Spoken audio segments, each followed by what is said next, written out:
Hey, God. I am exhausted. Hey, kitty. What's up? I am completely wiped out. I thought it was because I was pushing it last night, being up very late. But I think I'm actually coming down with something. Pick the scab. Probably. I feel like I've done that. I picked a lot of scabs on here leading up to the election. And I'm not gonna do tweets today. I'm not gonna do political videos. I am going to check on the news real quick. I saw where Harris was supposed to concede. Let's see. Harris concedes. She called Donald Trump. Says we must accept election results. Commits to peaceful transfer of power. Okay. It looks like they're even moving to wind down his criminal cases, which I'm not sure I agree with. Um, it looks like a lot of the world leaders congratulated him.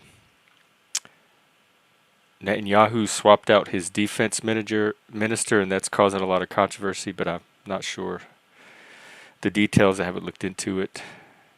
And then Russia and Ukraine are still fighting. So that's the news. Today is just going to be a straight up open panel. I promised I would not be a sore winner. Um, well, it's mostly for people that are feeling it. I welcome everybody. Nothing's changed about this channel. The same people that were welcomed here before are welcomed here now. It's a heterodox space. We've always had people from all sides of the political spectrum of opinion. Um, any people that are feeling raw or despondent of last night's results, I hope you can come here and continue to get the compassionate understanding that I've tried to give to anyone. So I'm gonna make this not a safe space, 'cause we don't do that here, but a healing space, a supportive space for you guys. So this is your day, in fact. The Trump supporters have plenty to celebrate. We're doing okay. There's plenty of other channels mocking the Harris voters, laughing at all the cope, which that's fine. I just want to do something different on here. I'm not trying to exclude or alienate people that just happen to have different opinions than me or voted differently in this election. So I want to, this is to welcome you and everybody. You still have a place here. You always have. Let's see. Oh, wow, okay. Damn, I wish he was making me money. I'm going to try to get Elon or somebody to invest in this channel. He's a spurg. Maybe he want to invest in something, some kind of online community that helps people like ourselves. And maybe I can get Trump to come on my show. Yeah, exactly. Chuck. See, I'm really kind of impressed with a lot of the Trump supporters. They really are not being assholes, and I never thought they were. That's one reason I related to them. I mean, there are some people that are out there getting their laughs in and their ha-has, but it's not in me to punch down. I'm not that much of a I am into BDSM, but that's not my kind of sadism. And there's no point in being cruel to people, especially with what I'm trying to do here. I didn't watch it. I thought about playing it here. Is it already over? But I figure there's so many other places people can see it. I don't want to.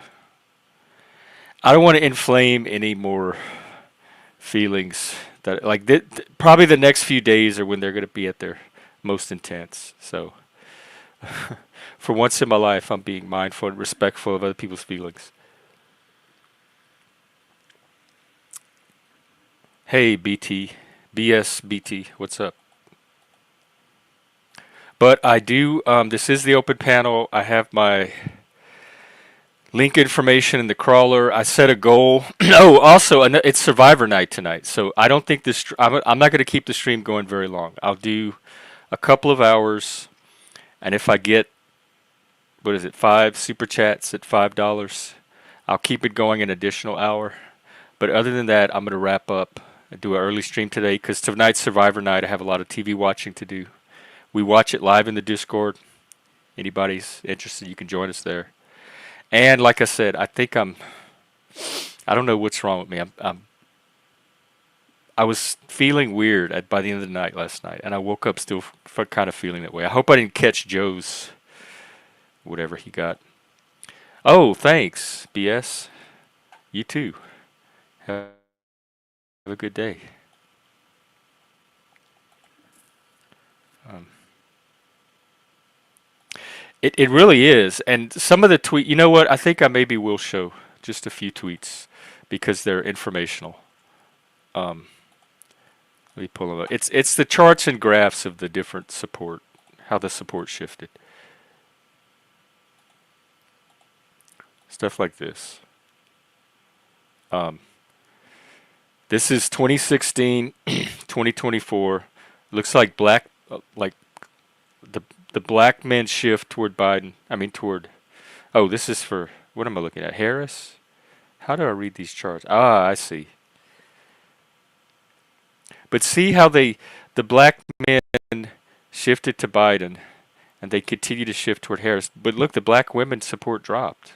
It peaked slightly for Biden. It looked like the black women are not voting for any of these whiteys in big numbers.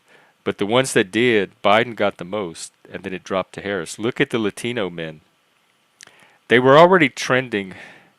Let's see, Clinton, Biden, and then look at the swing from Biden to Trump.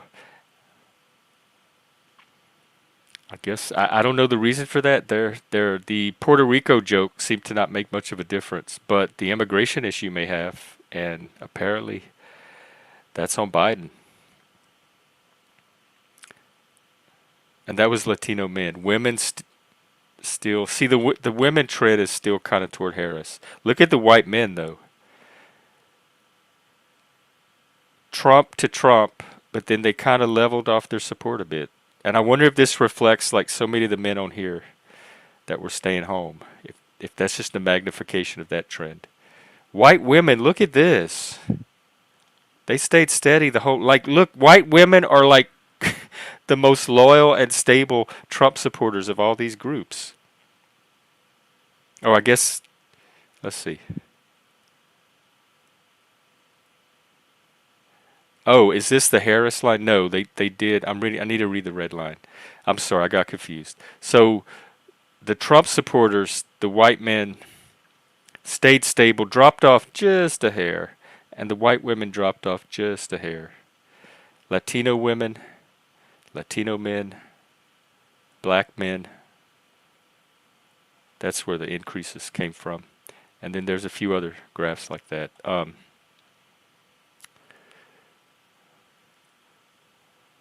Urban shifted. Some of the urban shifted to Harris in 2020, but look at the swing to Trump. So this is the 2020 shift. This is what these groups are doing in 2020. Look how many of them swung over to Trump. Just droves of people. Over people that are over 25% Hispanic. I guess that's self-report. I doubt they do a DNA test on them. We're supporting at less than 1 point and now almost 10 point. Look at this giant shift. Thank you, Hispanics, by the way. The college educated shifted toward Trump. This is very encouraging. Look.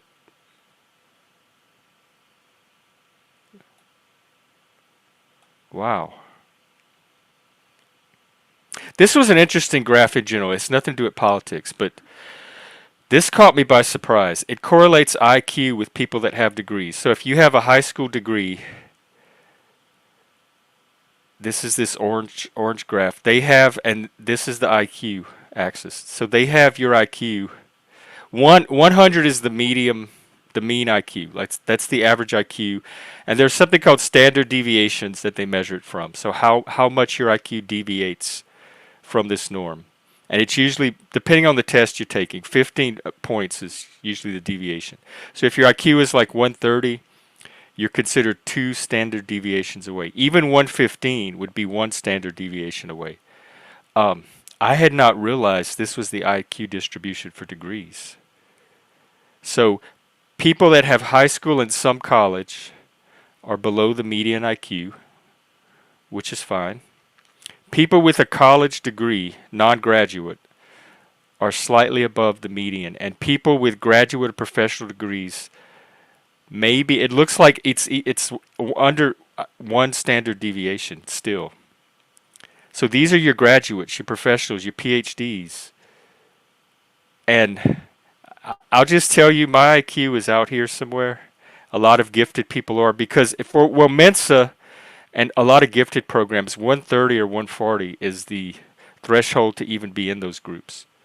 So I don't have a college degree, and part of it is because I struggled in college with the structure, the bureaucracy. If they could have just let me learn on my own, I could have got one. But fitting myself into those like neurotypical or academic norms, whatever norms are helping these people get degrees, were not the norms I needed to help me get a degree because I'm not in this range. I'm out here. So I didn't realize that even the master's degrees were this close to the median. And then I think I have a few more political graphs.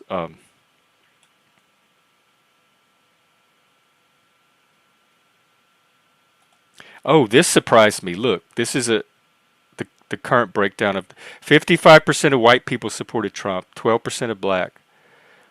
Look at the Latino support. Asian. Look at this one though. American Indians, over 2/3 are over 64% broke for Trump. Look at this. Astonishing numbers.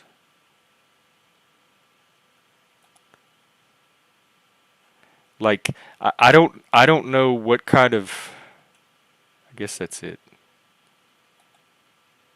Oh yeah, and then there's this one. Look at this, 45 to 64. You know what this is? Y'all know what generation this is. Generation X, you're welcome, baby. We came out for Trump. He was our guy. Those are Gen X values. The other generations didn't so much. All right. That's the tweets. That's enough tweets for now. All right, let's see. Yeah, it looks like it's like the Trump. We don't have to worry about the Trump people trying anything. It looks like the establishment Democrats, at least, are going to have a peaceful transfer of power. It's just if the Antifa people are the people like the people on the ground on the left. But I don't think they're gonna. I'm not worried about it. I think the country's ready to move on, unburdened by what has been.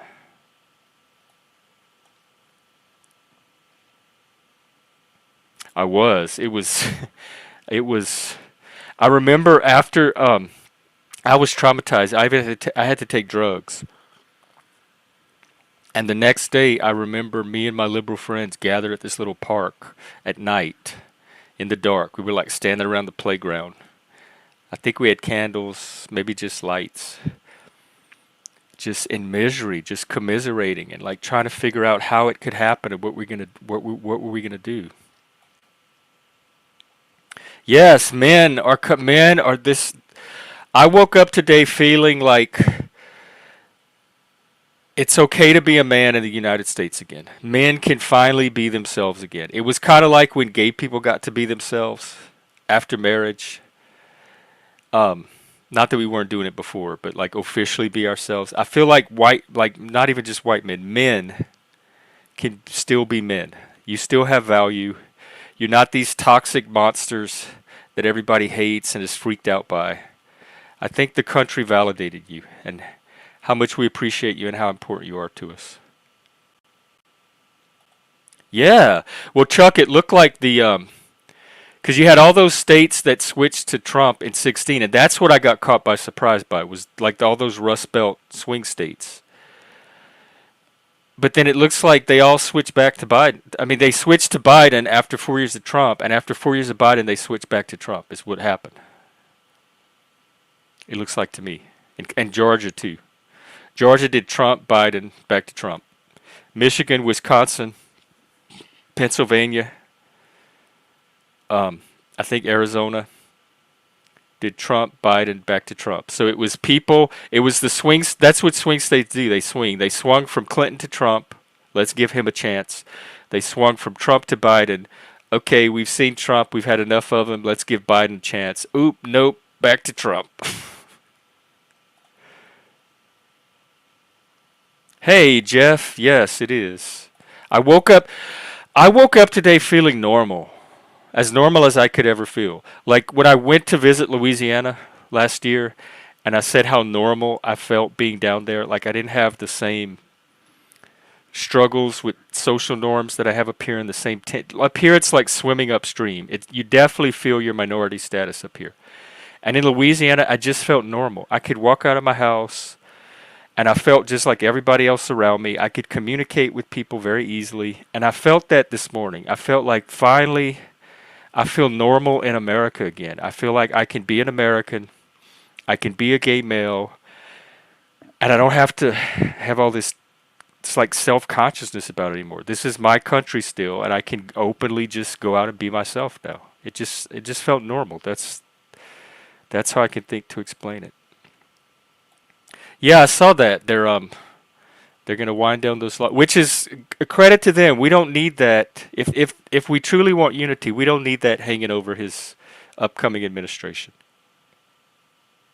The people are willing to overlook it. We've proved that with the popular vote. We've proved that with the Electoral College. I moved on from January. January 6th got burned into people's brain on a trauma level. I remember watching it when it happened. I was on a Zoom, a mental health Zoom actually.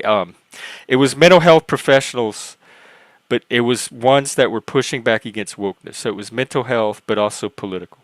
And it was happening during that Zoom, so we pulled it up and started watching it. And I remember having to end the Zoom and saying, okay, there's shit going on. I'm going to have to end this today, and I have to go see what's happening with the country. And then after it, like, nothing major, the insurrection or whatever you want to call it didn't actually happen, and the power got transferred peacefully, I moved on. I was prepared for a Biden administration, and I put all that behind me. But some people did not or could not. And it is so far in the rearview mirror for a lot of us, along with Trump and his crimes. And I guess being from Louisiana, I'm kind of used to this because we had Edward Edwards, who was a 2 or 3 time crook. We elected him 4 different times. He served 4 terms as governor, even knowing he was a crook. We had Huey Long. So sometimes people are able to overlook those kind of flaws in their politicians if there's other incentives for voting for them. And apparently there was with Trump. So the country's willing to move on. The country's willing to overlook. I'm glad that Biden and Harris are going to peacefully transfer power. I'm glad the DOJ is going to wind down the legal drama. And let's just truly turn the page, unburdened by what has been, and see what happens. I never thought, this is so surreal. Like, I never thought I would be embracing this reality ever. But I actually, not only did I embrace it, I tried to help make it happen. I did my little part with this dream. She was a bad, she was, I'm not gonna trash her or say too much negative. I just think she was a poor candidate. She didn't have the emotional resonance with a lot of people. She couldn't really articulate her policies, her views. She was bad at interviews. It was all vibes, and you need more than just vibes. Although Trump is kind of vibe himself.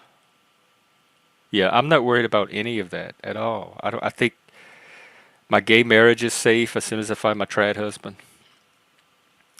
I think if anything, I look forward to maybe some of this DEI stuff being reversed, especially at the federal level. I don't know if it's going to fully go away in Washington State. I know there are some states that have banned their offices of DEI, like we have here, but I don't see Washington doing that. Most of our local elections broke Democrat. How are you feeling? I am very sick. I'm I so see you all diseased. bundled up. I'm not actually that sick, but Oh, you feel the like you're, fever, the fever's like gone. You know how you get the fever first, and then you get yeah. like the sinus stuff the next day or something. So that's where I am now. My throat's a little sore. I'm coughing a bit. So we'll see how long this lasts. Okay. Well, it's good to see you. hmm What's up? How's North Carolina today? I haven't been out, so I don't know what it's like on the ground out there. I've just been staying inside. But I don't imagine that Chapel Hill is a very cheery place right now. I remember it's actually on my YouTube. Um, I went out to get some Starbucks coffee during work the day that the results were confirmed, which was like that Saturday. They're saying Biden had won. Remember, it took a while to confirm who had won. It Oh, you was a mean in Saturday. 2020? Yeah, and I was going downtown, like in the heart of Chapel Hill, and I saw like a bunch of cars driving through Chapel Hill, waving flags, honking their horns and stuff, and just going in like loops around like that block. And I said, oh, I guess Biden must have won because they're clearly happy about something.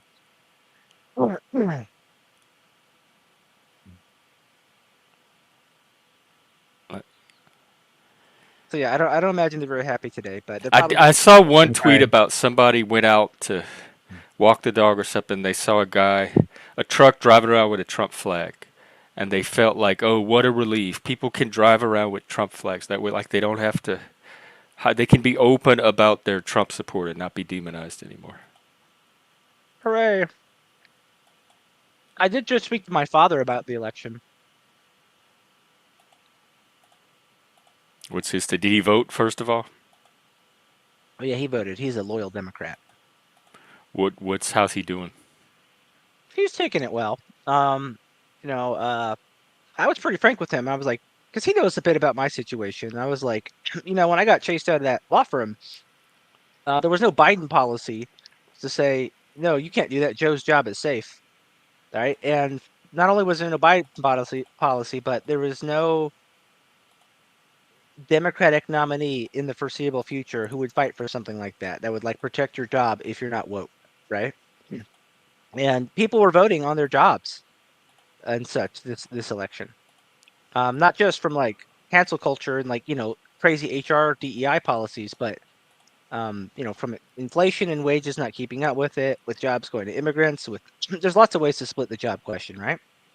Uh, I mean, really, I think we never really got people back to where they were before 2008. We are just still feeling the writhing and contortions from that.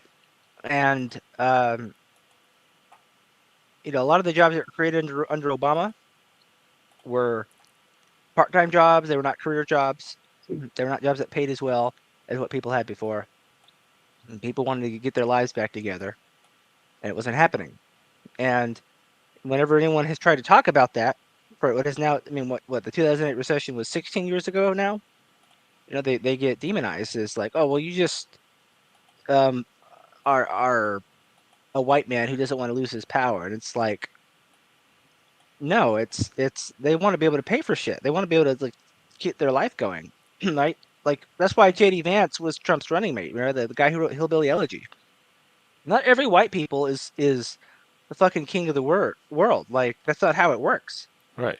It's like it's a small set of them, and because a handful of people are like Trump, who are born millionaires, it doesn't make the rest of us have better lives. Like you and I are not better off because Trump was born a millionaire. But people Exactly. go after us because we have white skin like Trump, and that's really what it was that caused me to lose my job that one time. You Is think it was your whiteness?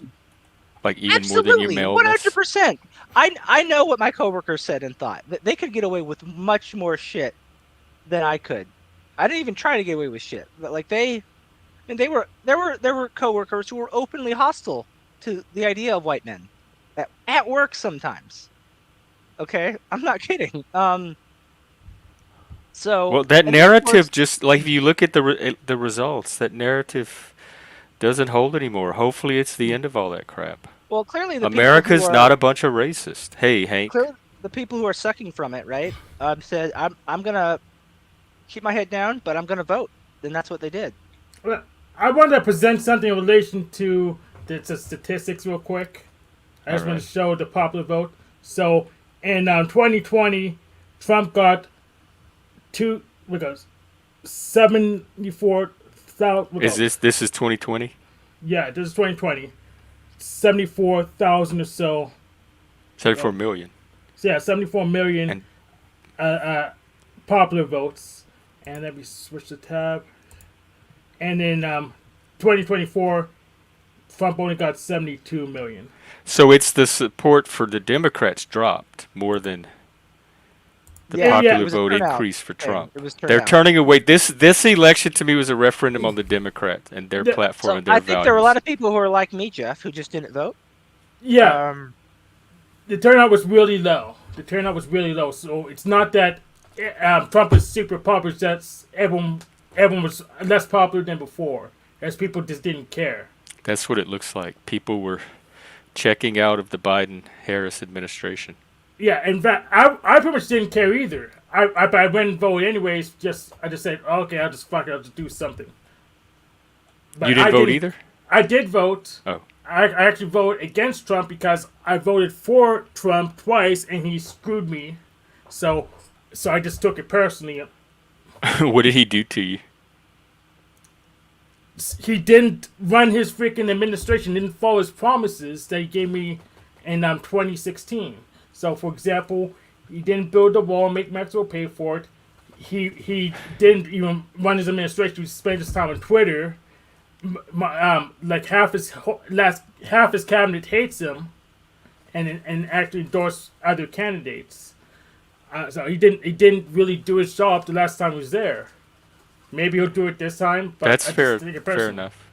Jeff, Now you here's guys have a super chance to chat call pick a for new you. cabinet, so maybe we'll get people that can function with him this time. Yeah. Jeff, here's the super chat goal for you. If the chat gets you $100, you will send me a care package to cure my disease. Okay. What's your disease? We don't It's a even cold. know.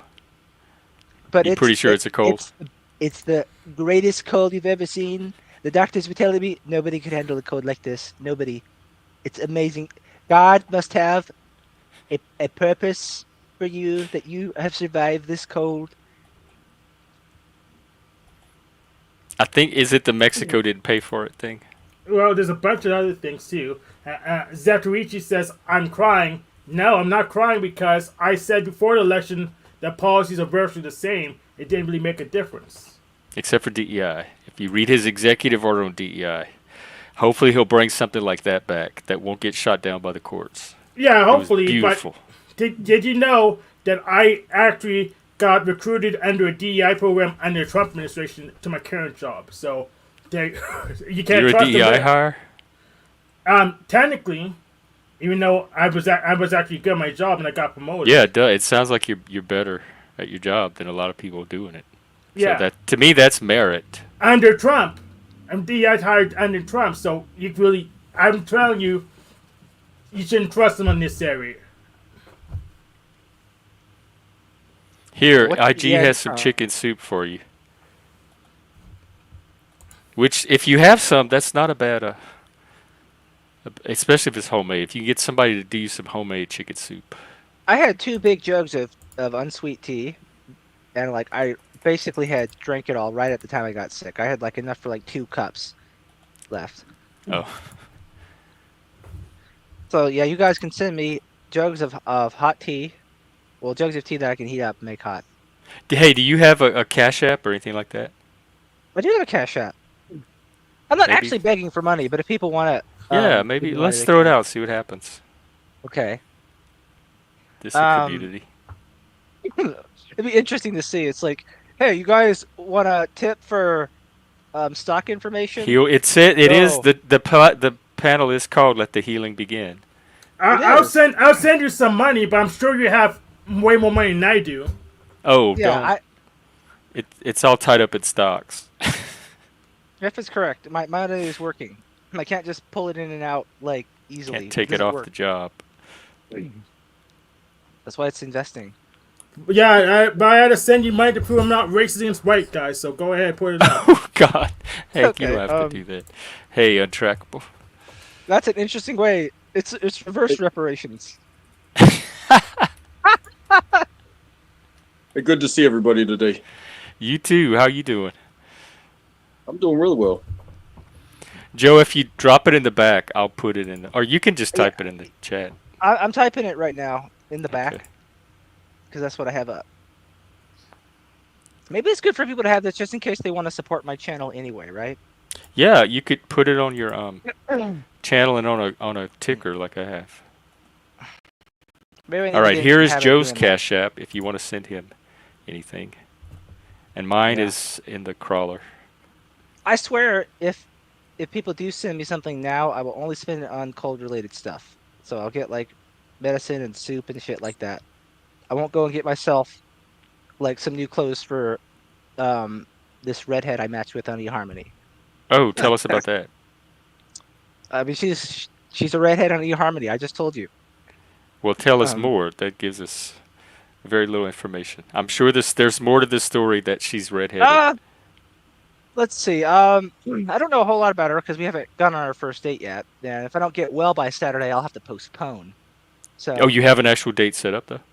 Yeah, I do. Did y'all talk on the phone or was this all through We've written just communication? we've just messaged on eHarmony. Oh, okay. Yeah. There was actually another girl I ended up talking to who lives farther away, but I don't think that's going to materialize. Oh. And We'll the see. planetarium lady is out?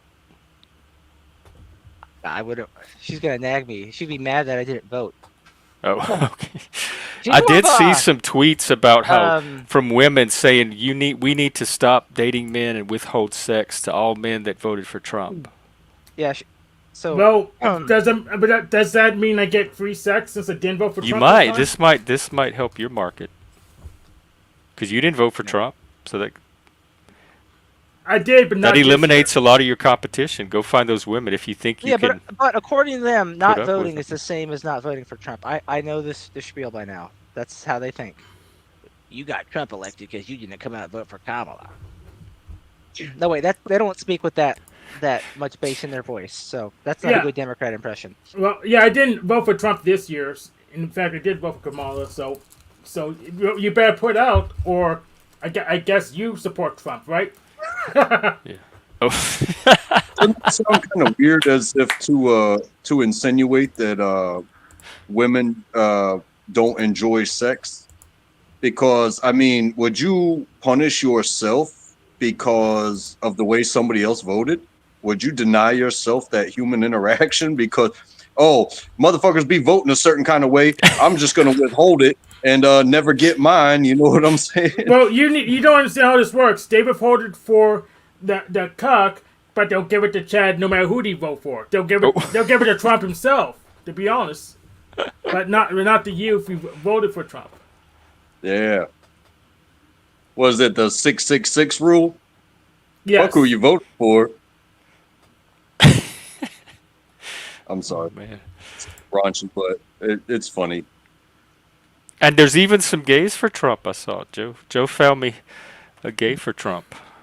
I'm not the only one. So maybe there's even hope for me. Yeah. Oh, well, I got $2 from Hank. Thank you, Hank. All right. Those cans of That'll soup buy are a can of Campbell's soup at today's prices. Yeah, I was at my Food Lion recently, and it's like if I have my MVP card, it's like $2.40 something. So Oh that'll about Lord, it's cover it. $1.99 here. I gotta go. And they get have the better double taste. noodle too, I found out. Double noodle. Yeah, you can get some with extra noodle and it's the same price. Maybe I could find some more tea to drink, some hot tea, to like clear up my sinuses a bit. Anyway, Hank, it's much appreciated. You are confirmed not racist against whites. I'm gonna give you your Wigga pass. Excellent. Yeah. Well, that's funny because Hank's always giving out the other kind of pass to people. Dude, we can like trade, and then like Yeah. it'd be like a trading card shop idea, but Merch. slur passes. Slur passes. And I We're could onto give the something gay here. pass. Dude, this The could be how we F-pass. monetize the Nexus in part.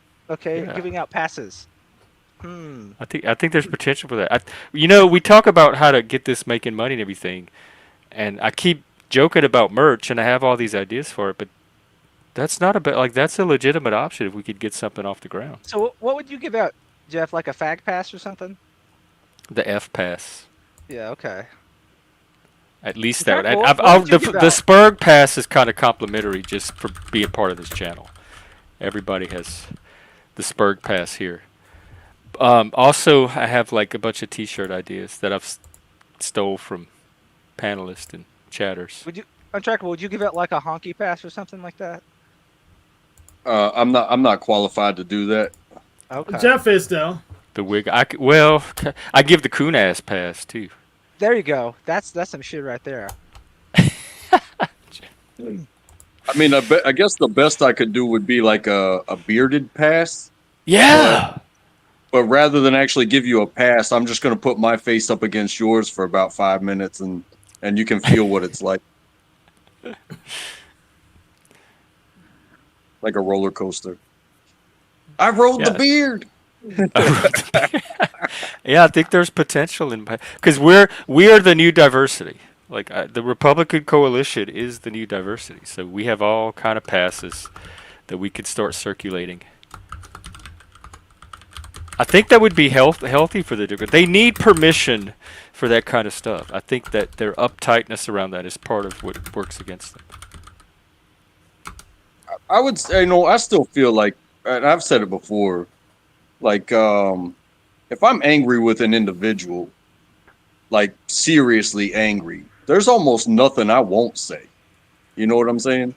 Okay. I'm trying to hurt your feelings. I'm trying to get at you because you got at me in some sort of way that got me in my feelings. I'm not going to hold back if I in my heart feel like I need to get it out, and I'm putting it all at you. I get that, but this whole pass to say it like some sort of agreed upon formality or term of endearment. You know what?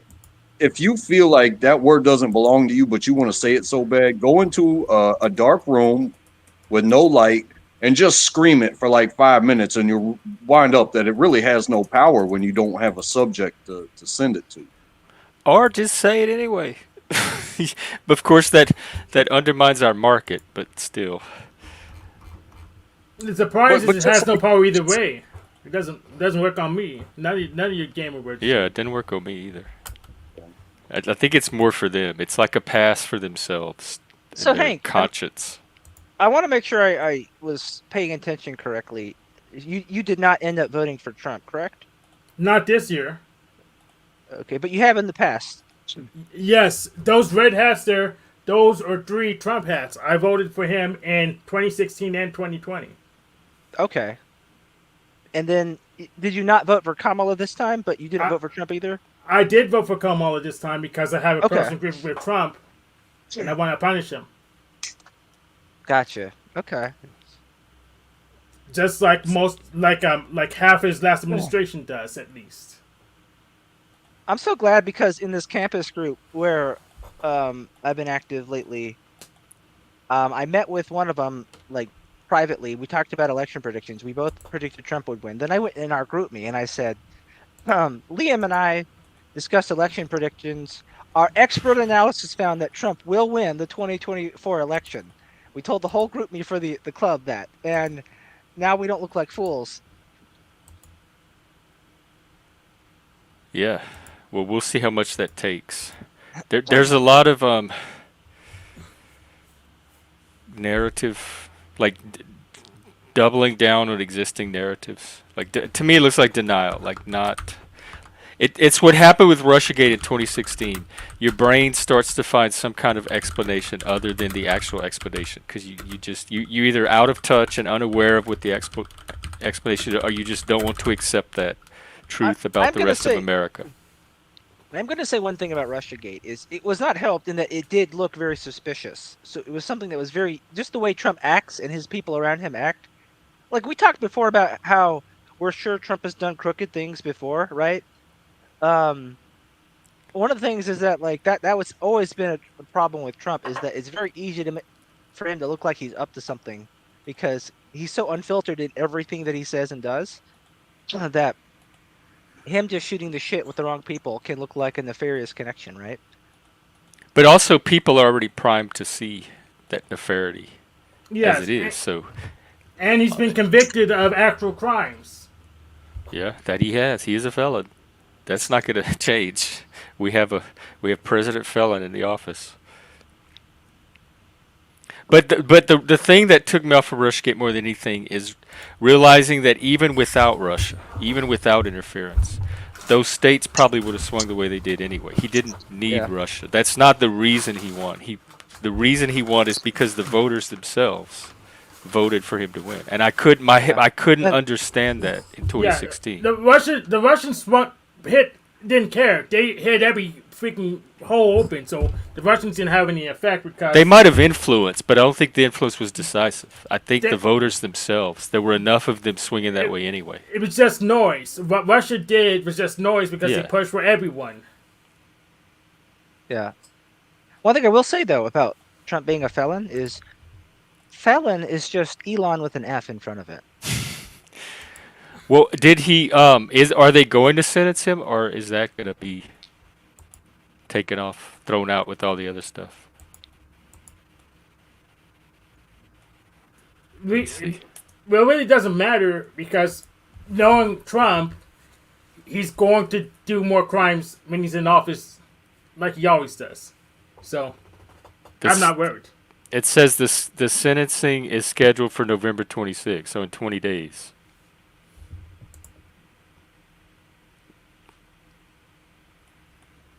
So That'll be apparently he's interesting. still up for sentencing unless they get that changed somehow. But Politico is saying that the sentencing will almost certainly get nixed.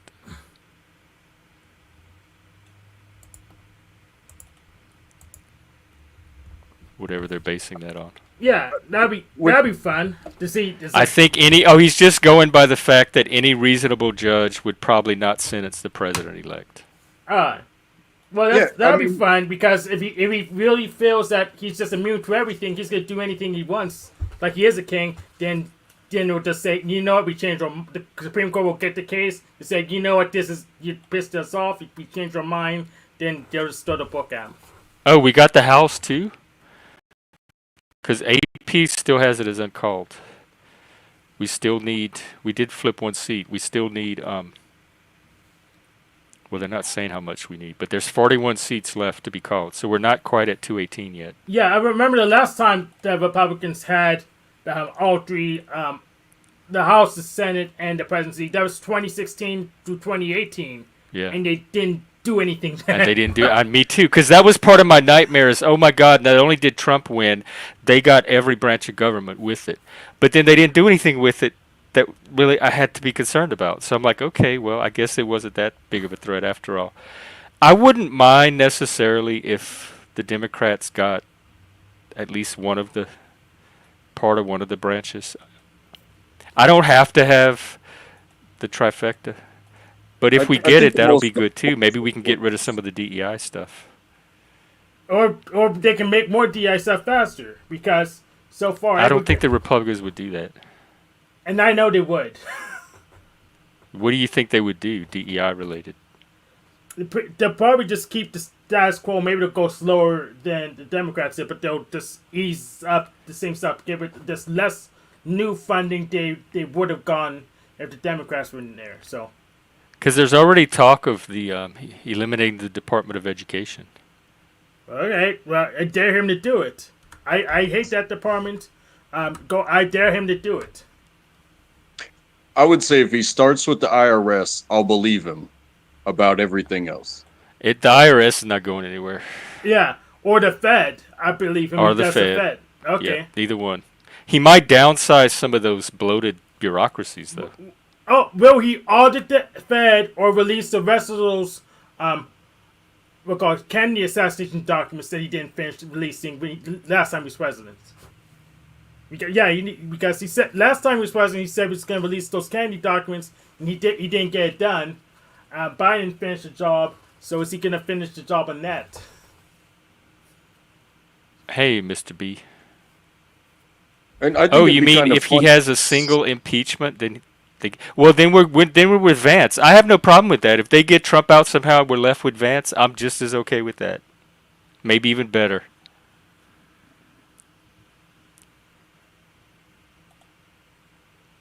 Yeah, in the God, that is what I am. Yes, Kitty, this is my thing too. 1A and 2A. That was behind a lot of my vote, and the cancel culture DEI stuff is kind of tied into the 1A stuff for me because it's people using extra legal means to try to control and police speech. Yeah.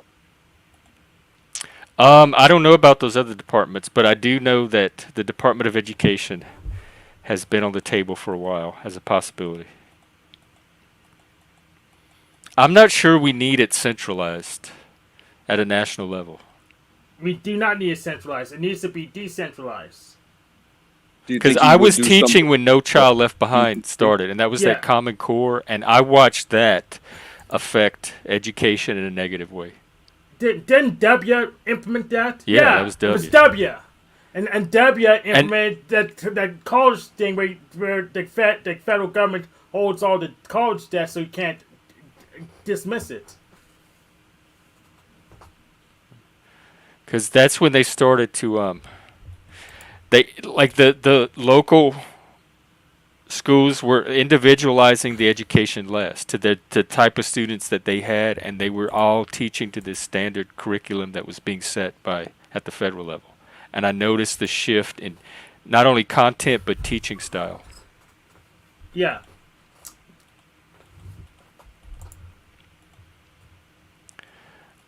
Well, I think in education it was at least that was like I was leaving as it was coming in, so I saw like about maybe Yeah. half a year of I could see the change just starting, Yeah. and it when you're adjusting yourself to just like in workplace, if you have all these diverse populations with diverse needs and there's one norm that you have to adjust to, you lose the ability to individualize that norm to all of those existing needs. And that's what I saw happen with the education system.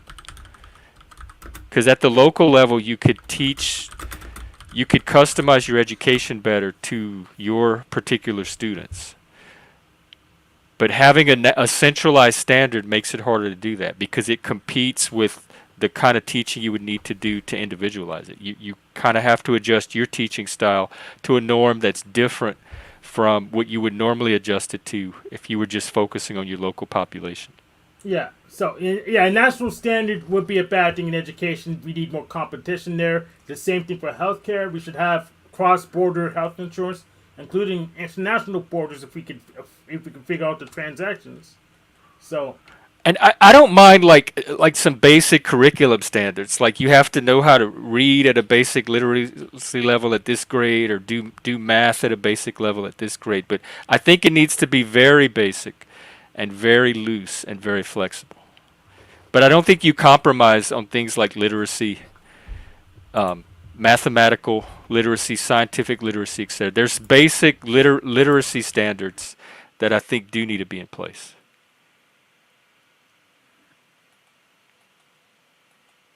Oh, what did Clinton do with it? Because I was in college by that time. So I guess my education wasn't Reagan really. Most of my education, Carter and Reagan.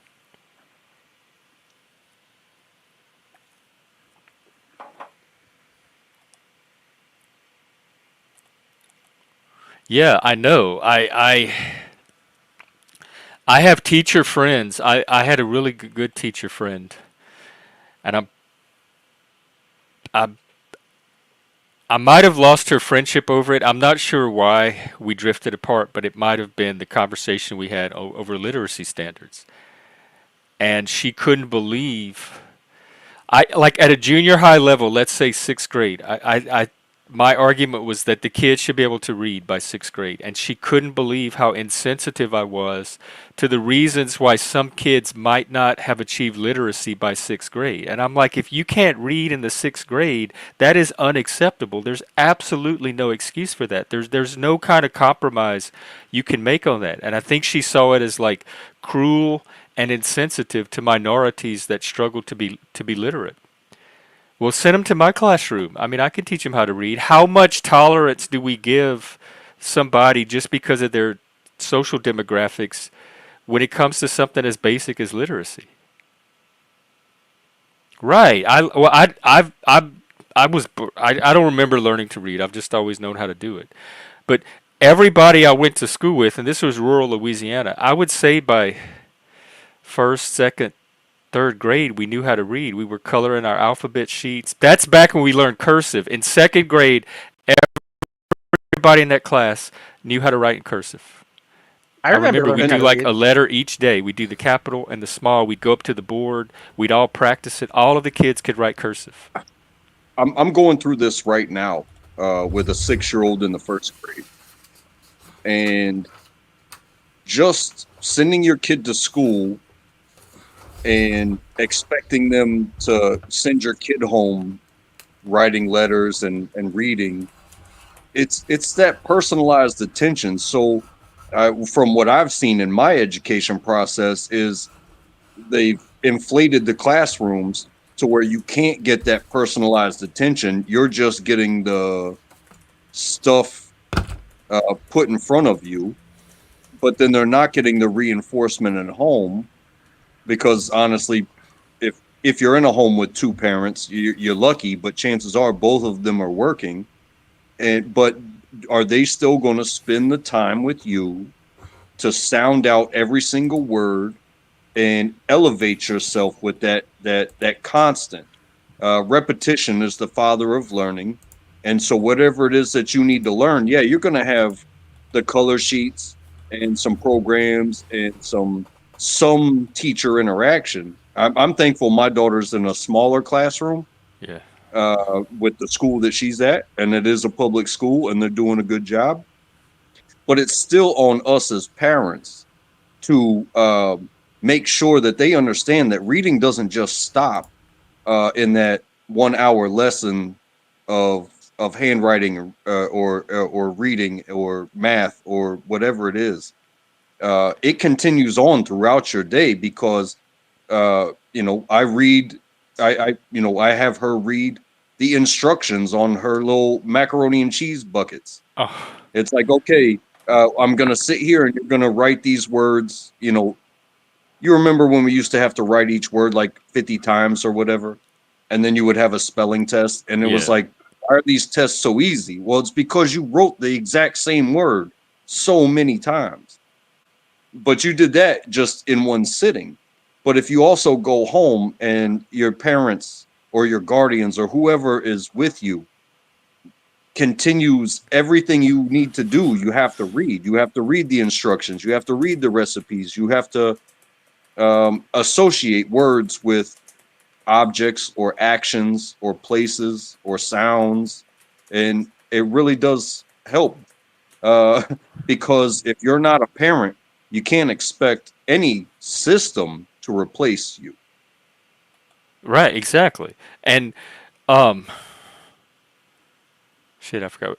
I forgot what I was going to say. Oh So yeah, when I was teaching, the biggest fact, if I had to identify one factor that made a difference in the achievement gap between kids, it was parental involvement. So a lot of, especially in the schools I was in, a lot of the kids treated it as daycare. They dropped the kids off, and it was something to. It was a way to babysit the kids during the day. They didn't care what they were learning or if they were learning or that they were. The parents that actually were involved in the education outside of the school day were the kids that were that made the biggest difference in their scores. I could tell which parents were involved with their kids' educations and which ones were not. And one of the most frustrating things for me as a teacher were trying to get more parents involved. I would do parent teacher conferences. I would call the parents. I would send letters home trying to get them engaged, and it was got very frustrating responses trying to do that. They weren't yeah, and I Yeah, interested. remember growing up in the single parent household, and you know what? My mom did everything she could. She had three of us, and I was the youngest. So when I'm going through this learning to read, write, and arithmetic type stuff, my brother and sister, they're already at the age where they're getting in trouble, and that it took away from me. But at the same time, um, that I was taught resiliency in the home and independence, and one of the biggest things to keep mom off your back so she could handle real problems was to, do your lessons, do your homework, and turn it in. Because, there's just not some time in certain households. But then you also have households where even in a single parent household, that single parent doesn't work and they're still doing nothing with their children. That's a parenting failure. And nobody's perfect. No parent is perfect. Some parents, I think, do too much. But at the same time, it's that consistency and that flow. What is it? The repetition of the lessons in the time that those lessons are being forced into you, because once you are considered learned, you move on to the next lesson, right? But it has to be like a 24/7. This is multiplication. 1 + 1 will always be 2. You know what I mean? Unless you're Terrence Howard, of course.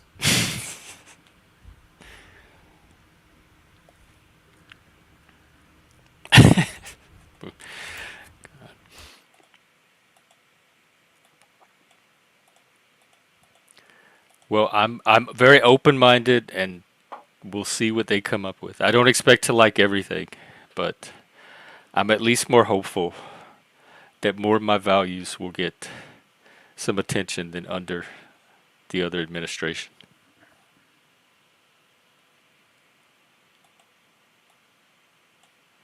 Get who, not loss? Joe? He's talking about me. The Oh, chat 'cause does you're not eating like with a that I ladle? am. Yeah, they don't like it. Oh, is that a hobo thing? I think he's just assuming that because I'm using a ladle, I'm acting like someone who's of very low means, right? They expect you to be like normie. This is the outliers. You see all kind of norms here. Mm-hmm. Hey, when you're hungry, and depending on what you're eating, a spoon, your traditional spoon, it's not enough. You know what I'm saying? Mm-hmm. Like I would rather either just sip soup. Like if it's soup, I'd rather sip it from a bowl or just sip it straight out the pot than try to use a friggin' spoon. But to have a ladle, that's like a little bowl that you can dip in and just dump it in your mouth. It's awesome. Exactly. I always hated the See, big spoons. I have to have a little spoon. Untrackable knows what it's like to survive in this world, right? I'm with Jeff. I prefer a smaller spoon than a ladle. You keep the smaller spoon in your I have a pocket hard so enough that you time can using utensils as it eat out is. of a can on the go. That's what you do. Hey, just turn it up and then wipe your mouth. That's what you gotta Actually, do. I do have one of those. I do have a portable cutlery set. Not Laz. Are you and Moose available later? I might have some time to do the submarine. Also, if anybody plays Among Us, it's on Steam. I'll drop the link. It's like $5 right now. It's on sale. We're gonna start some Among Us games too. We'll stream some of them. Oh, I have Sort of Among got- Us already from. Yeah, I Oh, think you have got- Among Us? Good. Yeah, I have My it from daughter is- itch.io. Watch No, the animated versions of that game, the Among Us. Yes. Like she watches like the animated versions of it. So it's like Oh a yeah, cartoon I've seen some of those personality. videos. So I thought here's- those were like promo cartoons. Are there actual cartoons based on the game? Yes. Oh, So here's the wow. thing. Among Us, I bought it 4 years ago for $5, and it's still on $5 now on itch.io. So it's not really on sale on Steam. The You're Among lying Us to you. movie. Yeah. What? Okay, I'm Right. gonna I'm watching this in Discord today. I thought you were watching I Survivor though. Yeah, I think the key to Among Us is it's not one of those gimmicky, across the line shooter games. You can actually interact with others, and and kill them. it doesn't need like next gen graphics or anything like that. And it's simple and it's fun. It's like Yeah. playing hide and go seek Yeah, except with with murder. real people. Yeah, it's exactly. like okay, it's A cross it is between murder, Clue but- and Hide and Go Seek. And it would be fun. It's a fun game. Like, it would be fun for viewers. It's very easy for viewers to see what's going on and get involved and keep up with the suspense and the entertainment. And it's easy to stream too because it has such low requirements on the computer. Yeah. Okay, That's we cool. we normally don't get eyelash bats from Not Lost, so this is big here. He's really trying to work what little charm he has. Oh yeah, I haven't tried barotrauma yet. Might take your mind off of your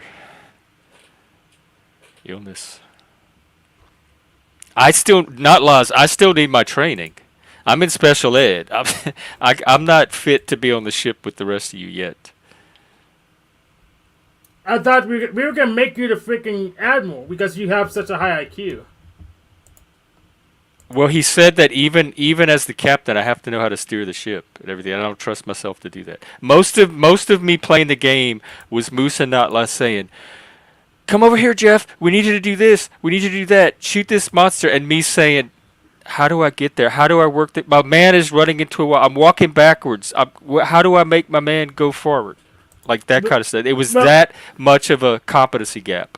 But we'll just have you do paperwork then.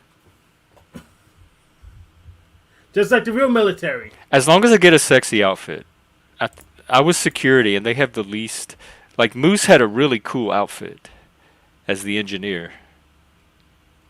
He looked like he belonged on a submarine. I look like I could be working maintenance anywhere. Oh wow, Cash App will let me get 7% off at CVS. That's amazing. That's, Are you gonna buy yourself oh, a spoon wow. there? That's convenient. It is convenient. It's like they know. It's like their data picked up that I'm sick. I couldn't even play the guitar. I couldn't even figure out how to do Oh, that. I played more at Town of Salem earlier today, Jeff. I played 4 games, and every time I gave myself the nickname Donald Trump. So that was fun. The first time Did I was that the influence Godfather. the game? Yeah, the first time I was the Godfather of the Mafia. I And did. we did okay, but then they caught us because one of our Mafia left, and so we had a disadvantage. And then I was the jailer, but I got killed pretty quickly. But I did leave enough clues in my will that we ultimately defeated the Mafia. Then I was a serial killer. That was hard. And then the Godfather of the Mafia, when I was a serial killer, was someone who named themselves Kamala. So we went after each other, and the town thought we were both suspicious and killed us both. And so town got the serial killer and the Mafia because of that. Take care, Good for kitty. them. So yeah, it did influence things a bit. You name yourself Donald Trump in that game. Have you experimented with other names and see how it influences? I've done it before. Like Do Epstein, Jeffrey Epstein, see what happens. years ago, when I would play, I would do different names. Like I would switch between like Donald Trump, Bernie Sanders, Joe Biden, and I would be in character.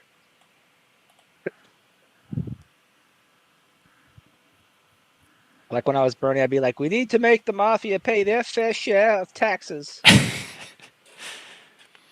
Because you I- really I don't did have a some- lot to go on other than actions and Yeah. names. So the I had to name would be improvise. one I way had to influence. I had to improvise based on how people treated me. I'd like, have to come up with some sort of snappy comeback that sounds like something Bernie or Trump might say, You divided the um, chat, did the chat yeah. part of the game.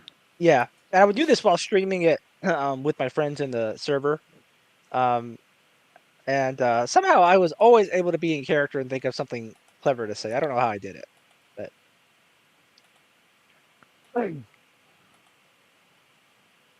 I can't wait to go watch this Among Us movie. not That lost might a be secret just the porn healing name. that we all need. Not unless I need to be in porn first before I have a porn name. No, you don't.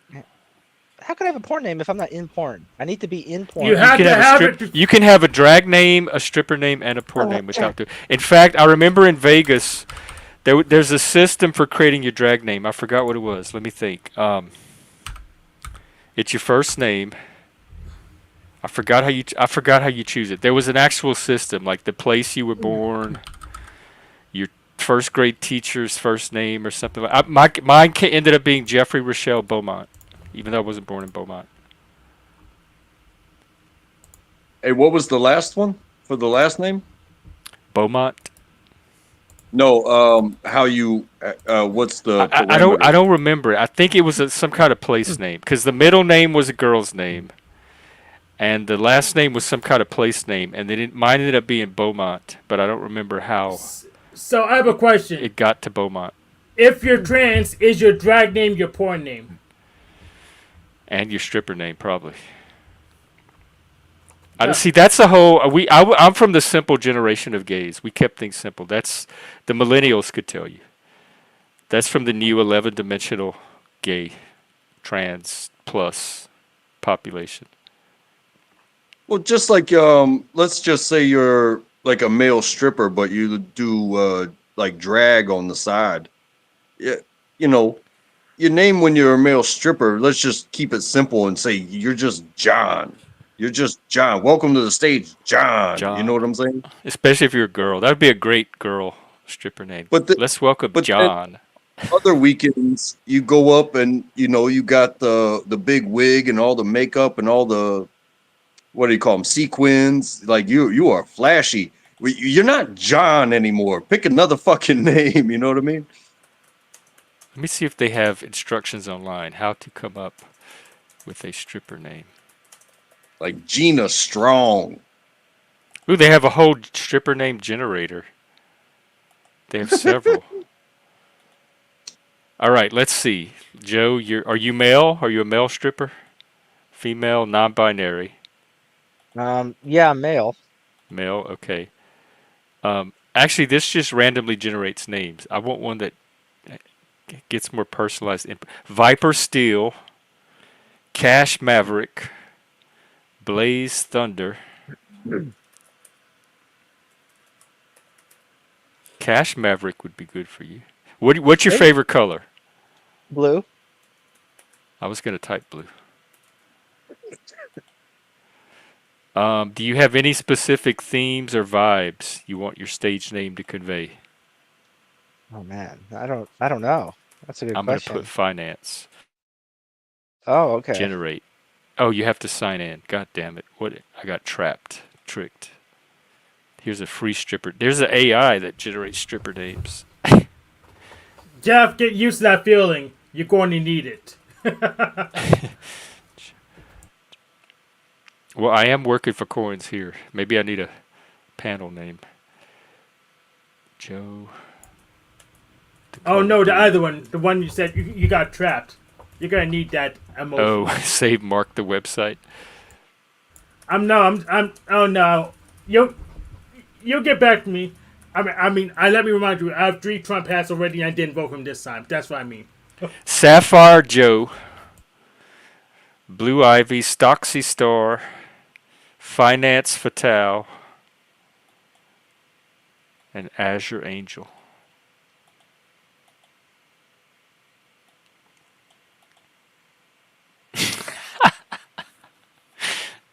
God, Bubbles.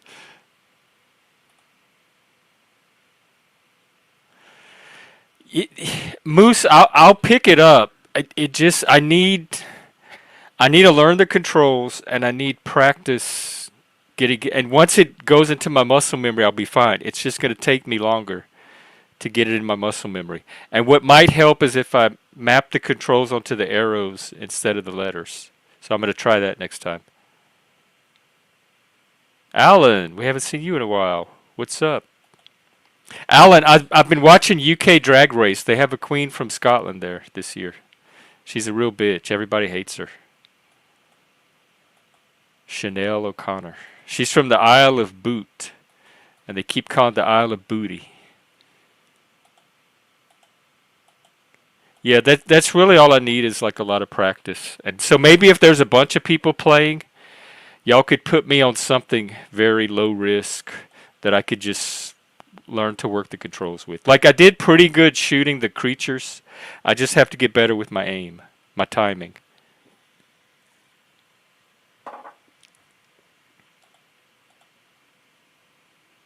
Oh, I'm on episode 3. And the Australian season started too, which I'm enjoying even more. The Australian queens have just this really fun energy to them, and the British queens they're fun, but they're a little more reserved. It's that British reserve. Yeah, maybe that. Maybe that's a good idea. Just be assistant. Like, was it Kenyon? I'll be Kenyon. Uh, Kenyon Gay was his name. Which there's a stripper name right there.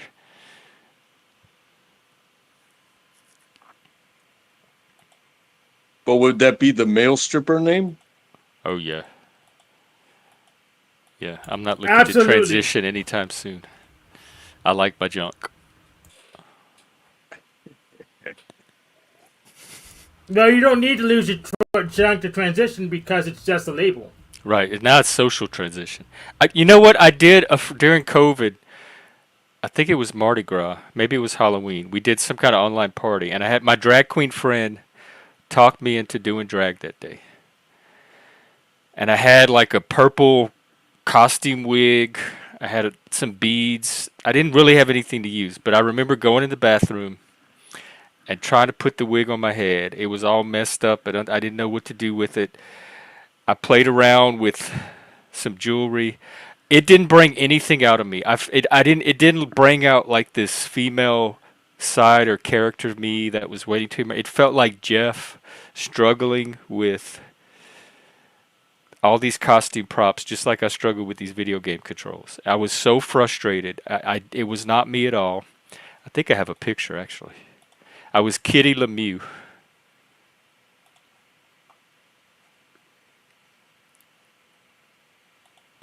I remember And when Moose and I were practicing Board Game Simulator before you joined, Jeff. We were joking that we could make you spurg out if we played around with some of like the controls and like how you can take the cards in Uno and throw them. Um, oh yeah. like, and then but then it was so difficult on its own that you ended up getting frustrated and leaving anyway. Oh, y'all were And then intentionally trying to make me spur. we had thought that we could do it. It would be very easy to do. We did not do Oh it, my and god. then I'm it even a lol cow among my own friends. and then it actually happened just on your own, and then we were kind of chuckling It's after you not left. hard. My frustration tolerance is super, super low for when it comes to manual things. It was actually after saying that they're like, we were so right, and it's like we definitely should not make it like worse for him because it's gonna be awful then. Like he'll have a meltdown. I'm special ed when it comes to working video game controls. Yeah, I feel that. I feel that pressure of like when it comes to typing on a keyboard, like on the computer. It's not a race. It's not a game, and I pretty much just pointer finger it. You know what I mean? I don't type like a somebody who types. I just point. Like hunt and And peck. yeah, and I look at my hands the entire time, and then I look up, double check, and then hit enter. For stuff like that. But when it comes to video games, like I was raised that way. So and I stick to my genres. So like racing, and I play on the controller. I cannot look down at my hands because when you're racing online, there is no pause, and every second that you are not paying attention, it could cost you, everything that you've waited for to run this race. And sometimes you can wait up to an hour to even get to the race, and you're not going to look down, you're not going to blink. It's intense. And I can imagine trying to teach somebody that has never played a game like that before, um, like, hey, we need to run you through so many simulations of by yourself Yes. before you're really going to get it. Yes. And then we'll Then, put you around the AI cars, and then we'll get you online. And yeah, that's then something it, that originally was a problem with online racing. Was you could just buy the game, hop online, and drive the wrong direction. And it's like, hey, what is going on? It's completely against the principles of racing. Why did you play the game if you're going to do that? yeah, But and then you have to worry when about the group of shells, right? paces slowly, when you go through the paces slowly, you know, it's not about winning or losing. It's about doing the right thing and doing your best. And eventually things will click. But yeah, thank you. Yeah, there's a learning curve to that with the manual skills. Same with like pinball and stuff like that. And people that put in the practice hours when they're young or early, they have a fluency in it that I just don't.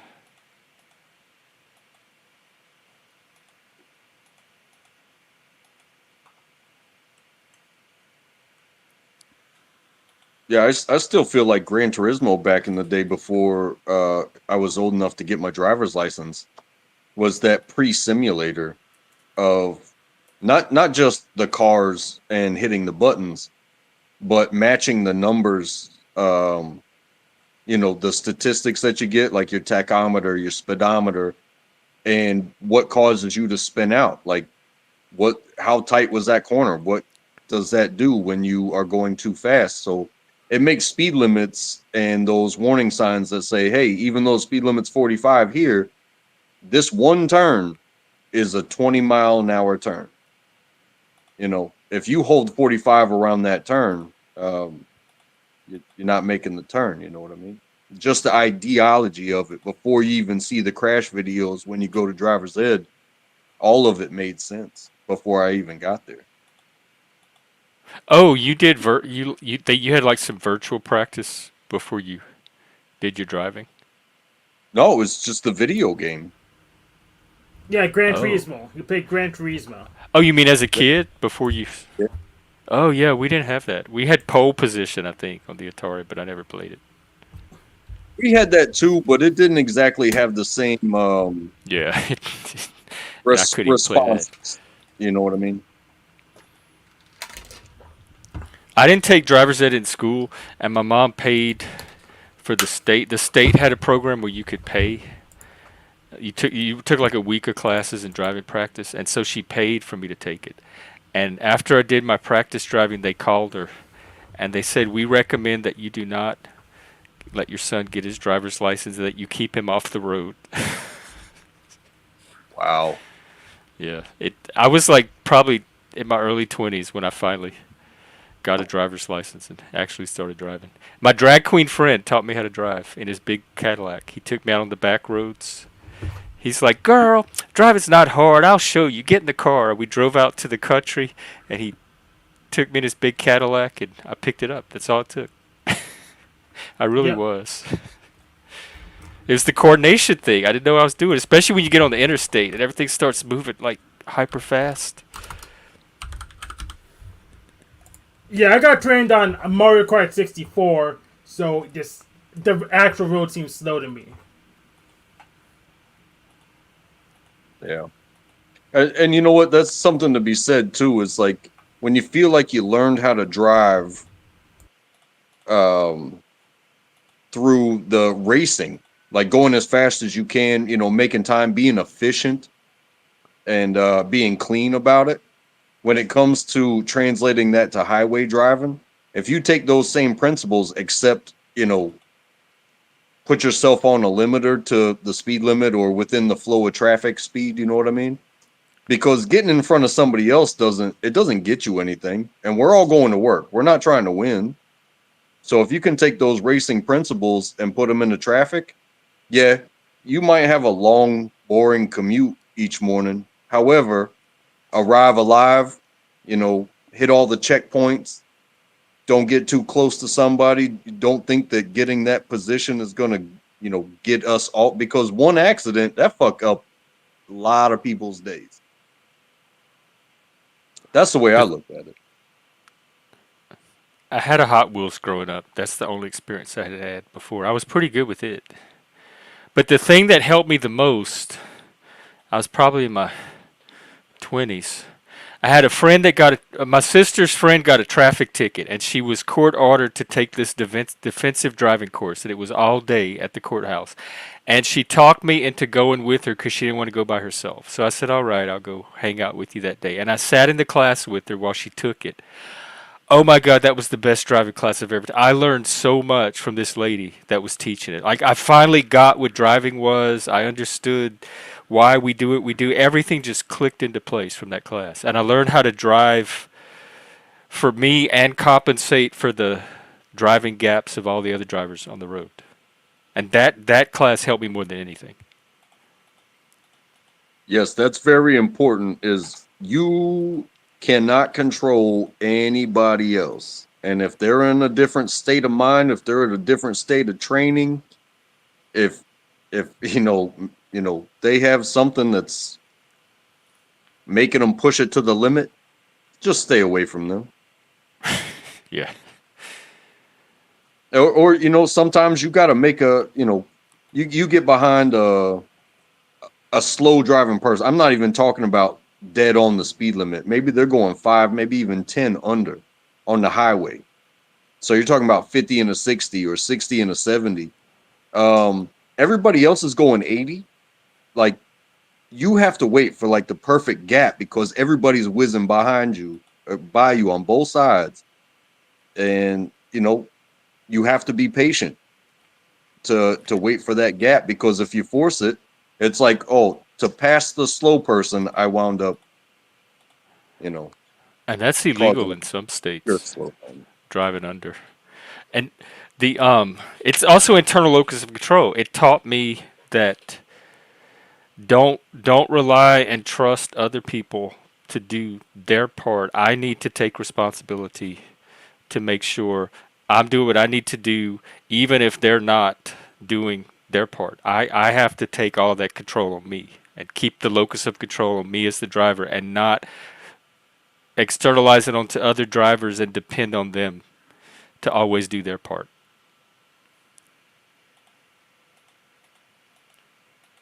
Yeah, for sure. Just like we're driving our own vessels, Yeah, exactly. That's just like we're all here together now. Just because I veer off on this exit, maybe I need to take a rest stop area. It doesn't mean y'all got to go. You know what I mean? yeah. But if we're going in the same direction anyway, eventually, I'll catch up and I'll see y'all again. It's like that metaphorical sense to it. Yeah. Yep, yep.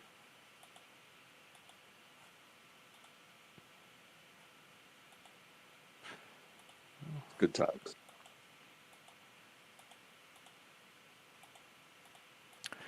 Hank, you off today? Yeah, yeah, I was off today. Yes. Do you have anything planned? Are you doing any panels? The machine lives probably. Flow State's live on Rumble, and Yeah, then he's live right this now. restream. Yes.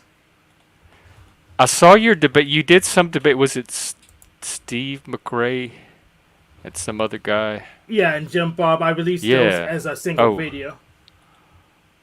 yeah, I saw that debate. Here, I'm going to drop Hank's channel. Then I saw Flow State recently on Jim Bob's show, and he dog walked both Jim Bob and Ivan, Jim Bob's psychic for the day. He just Flow State dominated both of them. Hey, Bricky and I are trying to put a team to go against Andrew Wilson. And we're looking for, like, the Spurgs and the Trolls. You have any ideas? Me, I'm You both want of to be those. part of it? Yeah. What? Do you know what the resolution is? No, not yet. Bricky's kind of leading it. We just started talking about it last night. Yeah. And so I I'm think in I'm the- going to be a part of it. Bricky's going to kind of like coordinate, Yeah. but he won't be the one doing the main bulk of it. Well, But he's you know, determined to take Andrew down and Mr. E along with it. Yeah, I'm a debate bro, and have you even done a debate yet, Jeff? I debated in high school, but Okay, but the actual formal debates is not really what they do here on YouTube. It's more like blood sports, Yeah, I do blood sports. which mean, I can do blood sports, but a lot of that goes off of personality and rhetoric more than it does logic. Yeah, I'm good at that. That's why the zebras don't even want to mess with me at all anymore, because they can't really do anything to me, and they take lots of damage when they interact with me. So Okay, well, you might be what we're looking for. yeah, I'm exactly what you're looking for.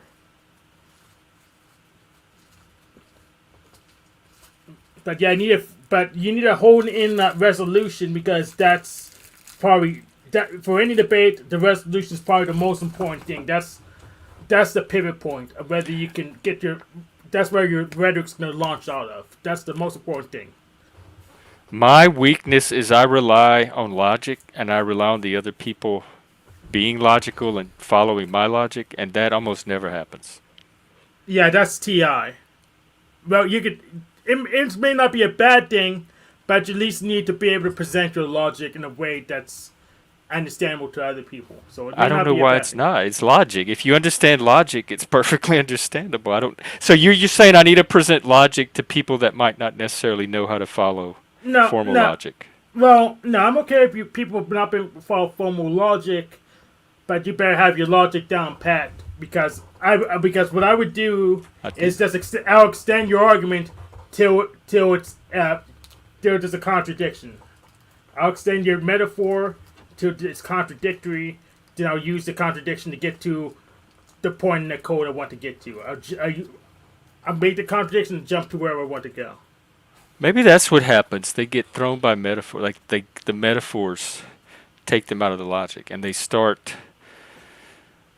work like attacking or responding to the metaphorical content and not necessarily the logical content. Because it's really hard to separate the two completely unless you're using like math, strictly math equations or Boolean Yes. algebra.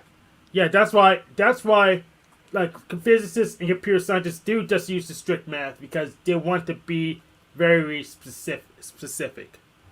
In that context, they want to be very specific, and it's easy to repeat because it's either be executed by a person or executed by a computer.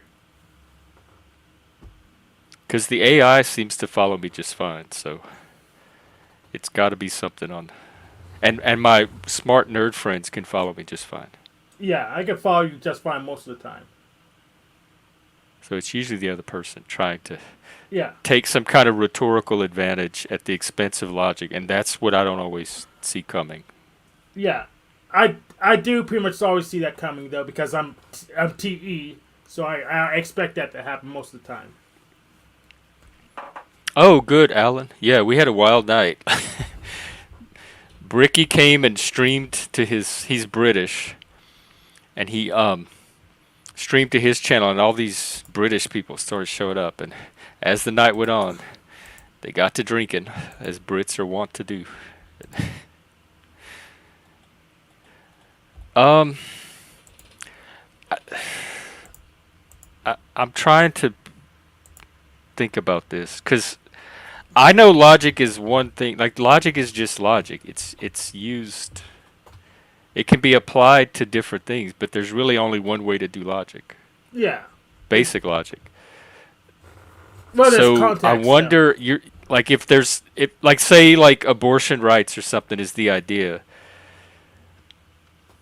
I think the logic is going to be the same. I think what's the premises are going to be different, the emphases are going to be different, but when you run the argument from both sides through logic, the logic itself should be the same, and that's where you see which arguments have the logical support or not. But one of my frustrations with talking lately to the left is that they don't seem to run off of logic. They seem to run off of hyperbole and vibe and like emotional thinking. And so I can't even get them to like stick to a few empiricism. They run off of metaphysics and not empiricism, and I can't even to get them to agree to a few empirical facts as a starting point to even start the process of logically examining those facts. Am I timely left yet since I vote for Kamala? Because I run pretty heavy. Nah, on just, nah, no. not. I haven't had that issue with you. All right. Yeah, Joe, you should take a crack at it. They're having a lot of fun with it. But yeah, I just don't know what I'm doing, so it would be way more fun if I did. I did. I pretty much run off of empiricism. But also, Me too. I'm a but based empiricist. yeah. I like to work off of fact. Give me the facts of the case, ma'am. Yes. And where do the facts lead? And that's why I gave Well, you but the thing lots of about other logic, filters. just like people don't have their own version of math, they don't all get their own version of logic either. There's a standardized version of logic that people that use logic all agree to go off of because that's the system that works and it has an internal consistency to it. So if everybody's just using their own logical system, that's part of the disconnect right there.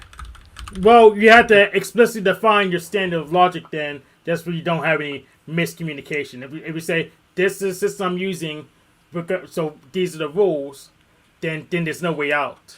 Well, premises, conclusions, validity, truth and falsehood. Like in my debate with Andrew, there was one section where he starts rattling off like 3 or 4 premises, which are just random disconnected statements and no conclusion whatsoever. That's not a proper logical form of argument, but he was trying to pass it off as though he was being logical. It was this pseudo logic. Yeah, all he was doing was taking 3 or 4 of his opinions and attempting to package them as premises, but then he didn't complete the rest of the argument at all.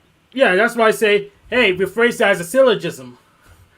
That's what I would do with that. I didn't. Yeah, that's what I didn't do. And I actually get into debates with ortho bros pretty often since I'm a Unitarian Universalist. And they use that presuppositionalism thing, which I wasn't used to or prepared for either. Oh yeah, I was prepared for that because I was an atheist, Redditor atheist for a while, so I knew exactly how the form of those arguments worked. Then I went back to theism, and now I'm just immune to that kind of stuff. It worked on me a little bit. Well, then, yeah, you would probably make a valuable asset. I'm going to recommend you to Bricky. Yes, so I'm actually immune to their precepts, and send that video I did the last the one with what I with called Steve. Yeah, with Steve and Jim Bob. Send that to him. Because, is it on your channel? Yes, I'll just get you the link. It's on. Is it the Theistic Sophistry double feature? Yes, that one. Yeah, I got it. Cool. So send that to Bricky because since he knows I have experience against Steve and Jim Bob, I'll be really strong. One of our gays is chiming in on your fashion choices. Change my hat to what?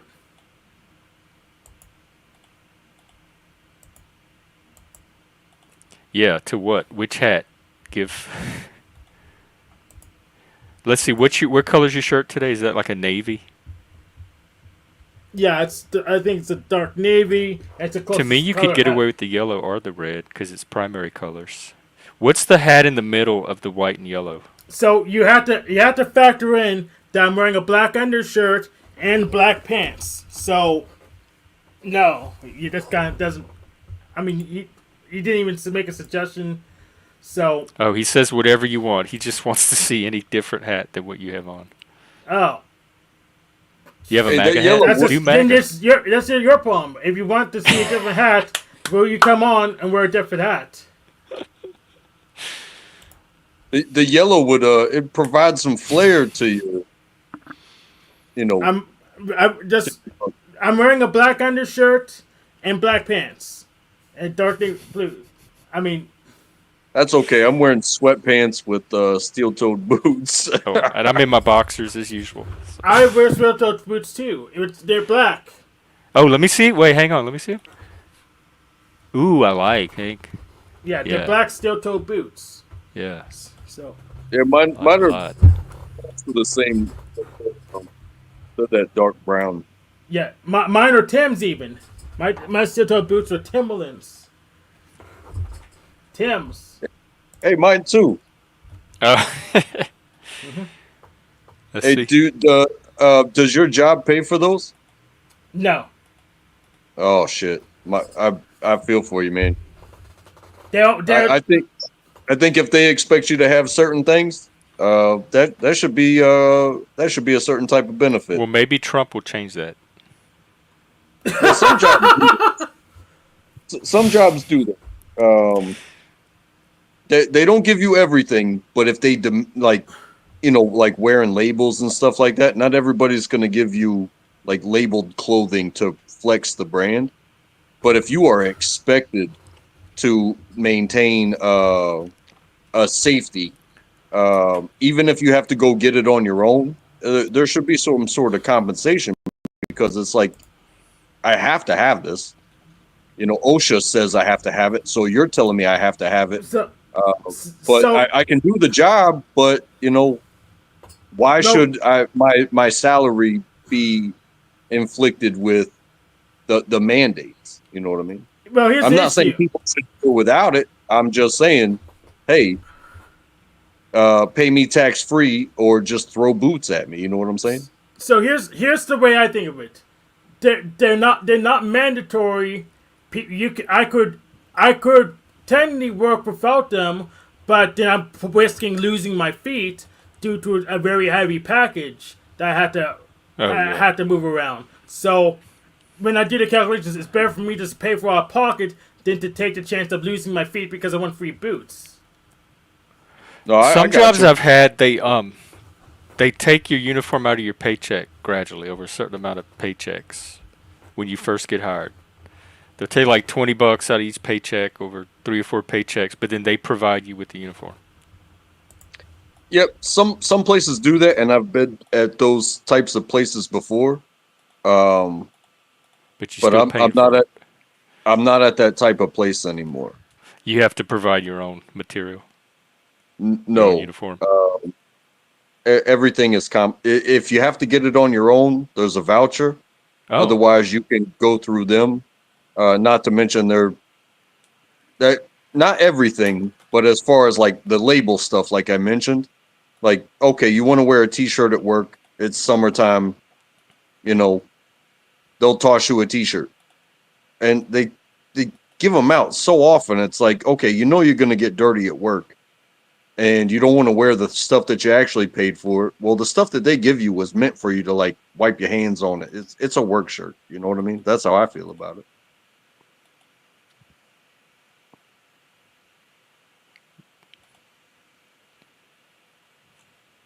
Because honestly, having done the military thing, it's like okay, as soon as they accept you, they give you everything you need, and then to maintain what they give you every year, they give you a certain amount of money to maintain that inventory. If something has to be thrown away, you throw it away.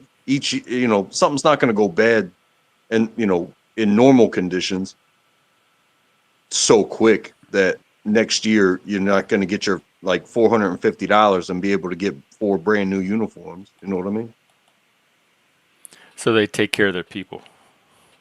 Yeah. So when a company mimics what the government does, but on the company dime, you know, it's like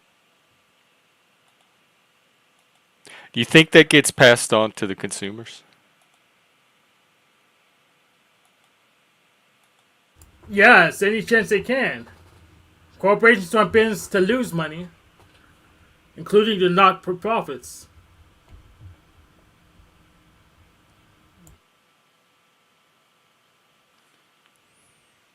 Is he frozen? Joe, are I you just think frozen? Oh, it's no. kind of a That's his it's Germanic kind of a stoicism. He's looking at that game. That's it's what's happening. He's in video game mode.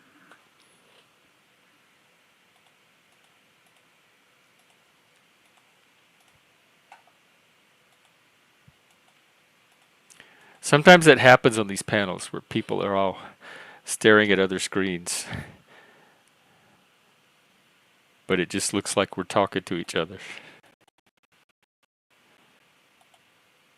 yeah, I can look at the chat, but I'm on my phone. I can't look at really anything else.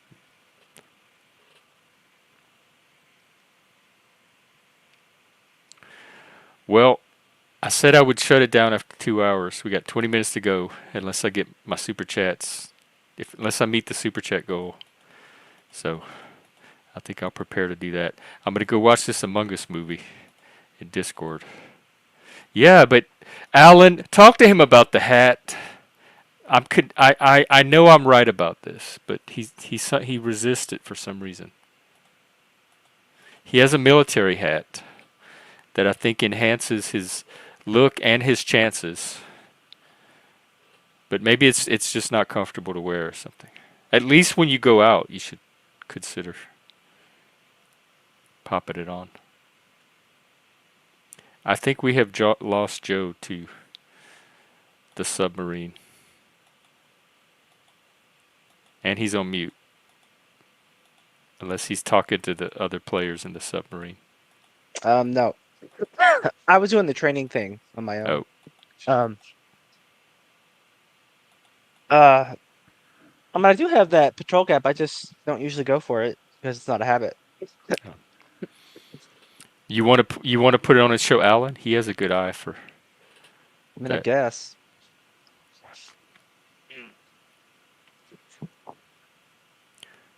that shirt. It's Was the that perfect tie dye? shirt to wear when you're sick, I guess. Camouflage.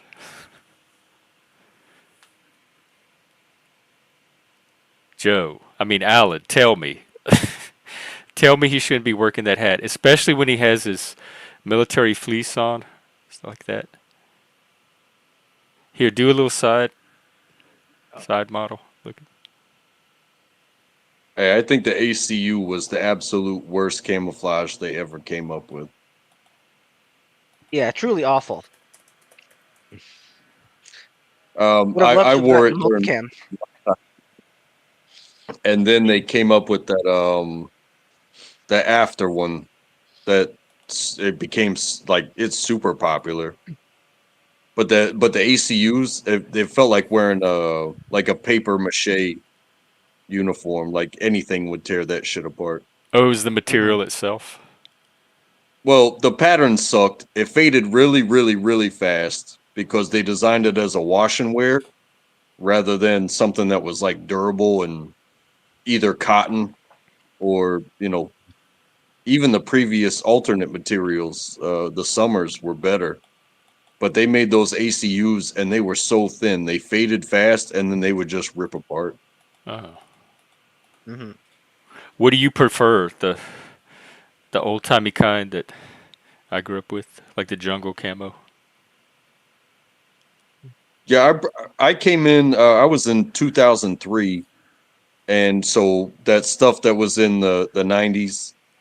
Um, but they had differences. So there was summers versus winters, and and they held up. But you were expected to keep them ironed and starched. Whereas when they did the ACUs, the fabric was so thin. But they also added other things like this thing called the ninja suit. It's like a black silk instead of long johns. Um, it was this silk suit, so it's like wearing like pantyhose basically. So it was like the ACU was just like this superficial thing. Oh. Could be it. It was just the superficial uniform. Whereas when it got cold, you had so many layers you could put on top and underneath and all this type of stuff. So they just made it suck. But it fell apart so quick that when they designed the next one, which I can't even remember what it's called, um, it was just as modular, but they went back to more original like cotton materials. I remember like growing up, all the hunters had this camo. They had like all the camo stuff that the hunters wore. That was most of the camo in our house.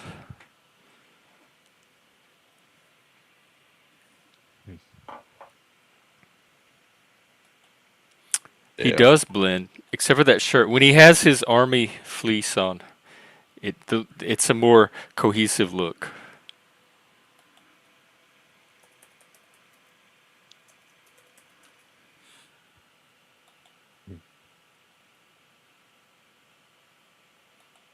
Oh wait, Alan was asking, is this my safe shirt? This is just a shirt I have. I usually wear when I'm at home. It's a tie-dye shirt we made at work. Did you make it yourself? Yeah, I dipped it in a bucket. Oh, what it looks like green. I mean red and Christmas green. It's like red and blue mainly, and there's a little bit of purple in it. Oh, okay.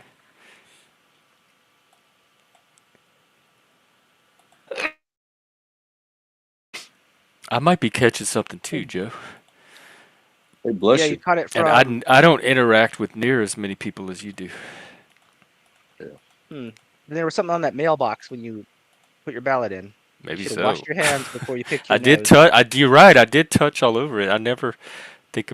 I mean, I wash my hands when I'm in the bathroom, but I was out walking around all day. I could easily have touched my face after touching the mailbox. I didn't even Mm-hmm. think about that. That's right. And those liberals up in Seattle have all kinds of diseases Probably. because they're low in conscientiousness. Yeah, that's what I need to figure out is like is my standing here in Washington State going to change now that we're under? Or am I going to be more marginalized and more of a target, or am I going to finally be accepted as a normal part of America along with everybody else? I predict the former, but we will see.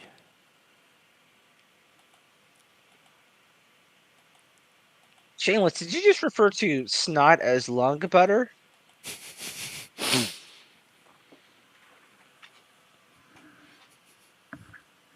I always associated lung butter with like The f- because I smoke too much, and every once in a while I'll get a healthy reverb, if you know what I mean. Oh, okay. I guess if you get a good one, like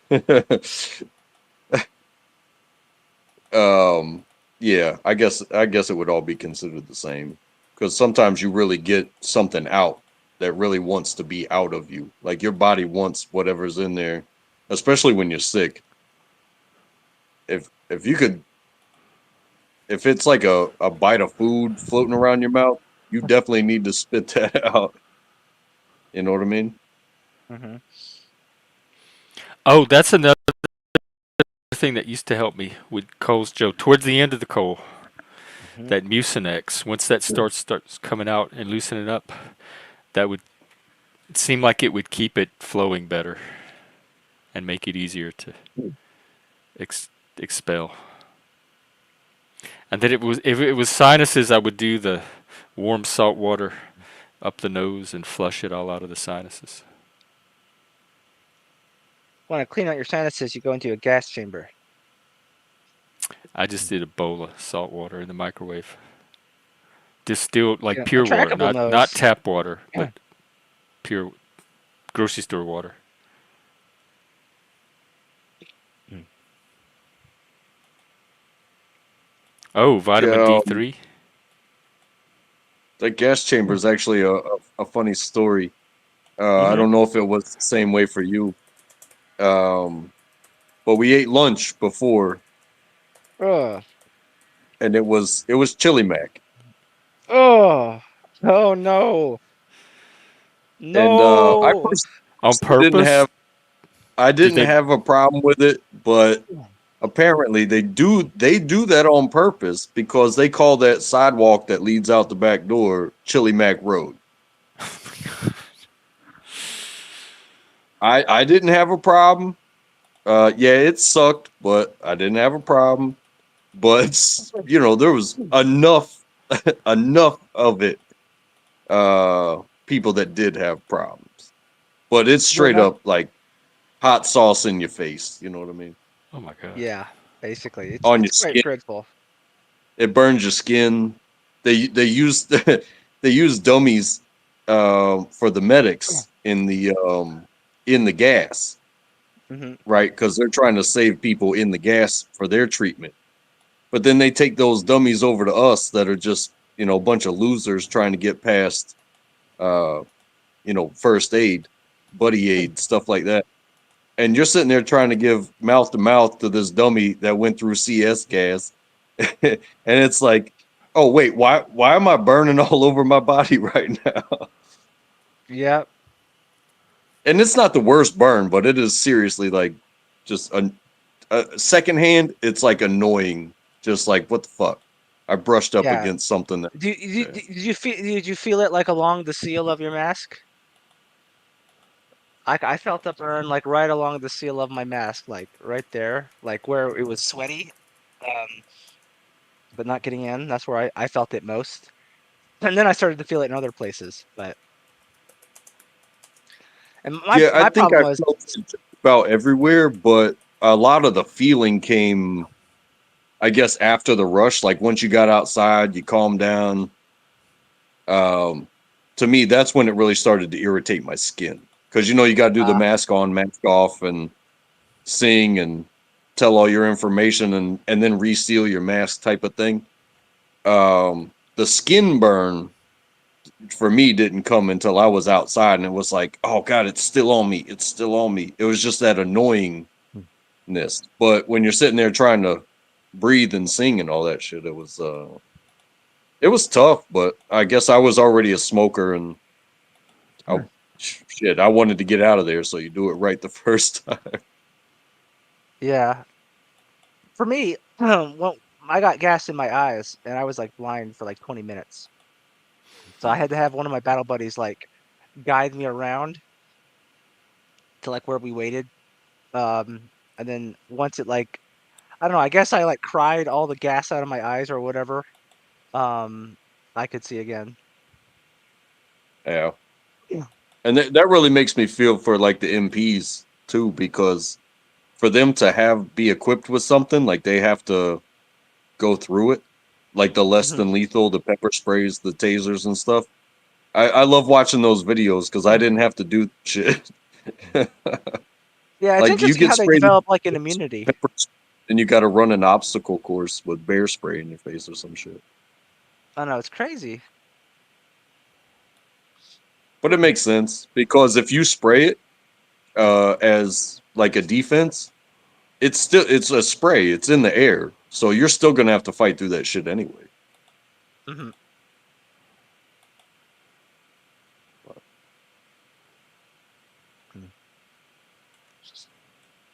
Such an education to go through, I tell you what. Yeah. Yeah, I don't know if I could do that part of it. I just want to do the obstacle course.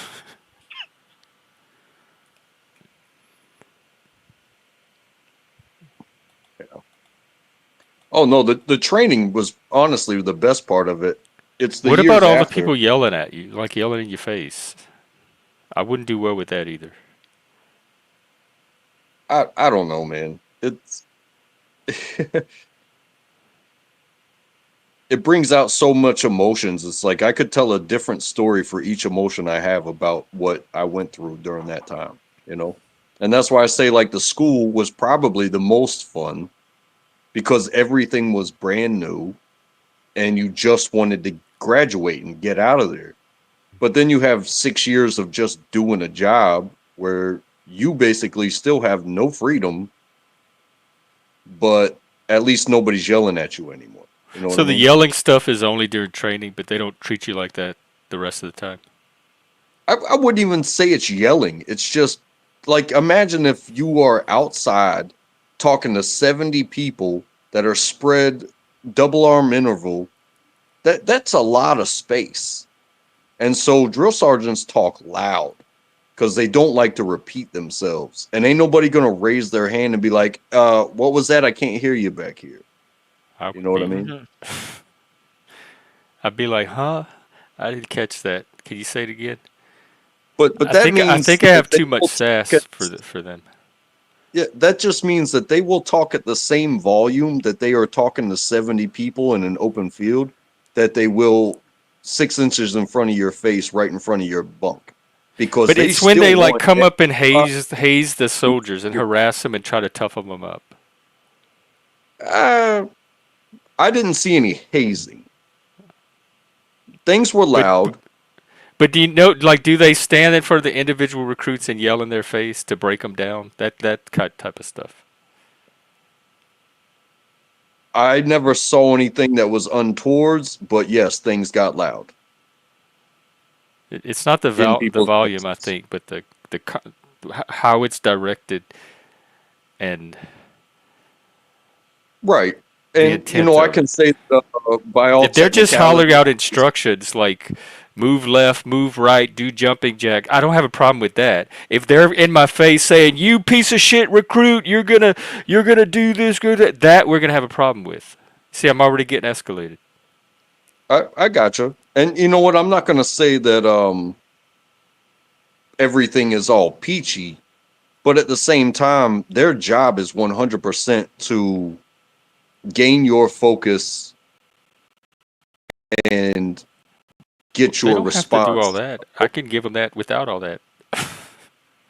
But you got to understand too, anything that they do to one of you, they do it loud enough so everybody can hear it. So they don't have to go and do that to each and every person down the line.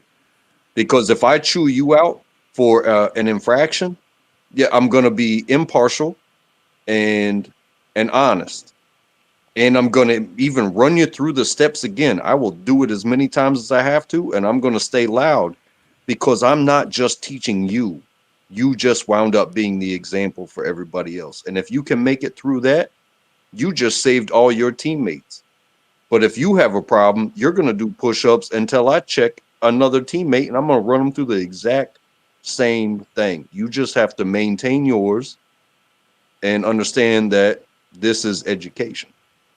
It's tough. That's the tough part about it, is maintaining That's your not the own kind of brain. education that's whatever their educational goals are. That's not the approach that's gonna get me to reach those goals.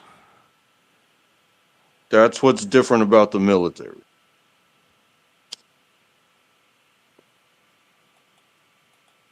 Right. But I don't know what they're And making out of me by yelling in my face either. They're not getting my loyalty doing that at all.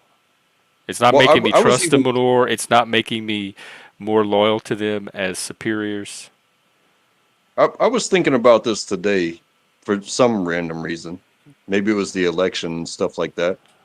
But that the military is probably in any part of the world is probably the most discriminatory element of like a society,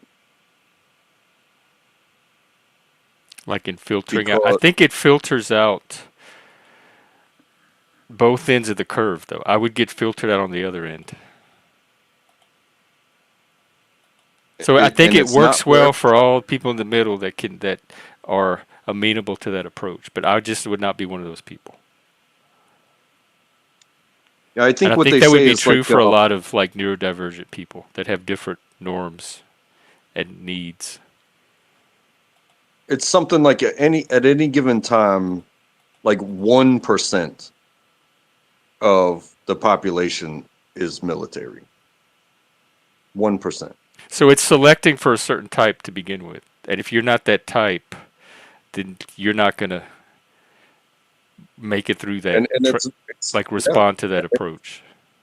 And again, Because it's maybe not all they probably just don't want people like me in a combat unit anyway. I'm already too nonconformist, and they need that group cohesion.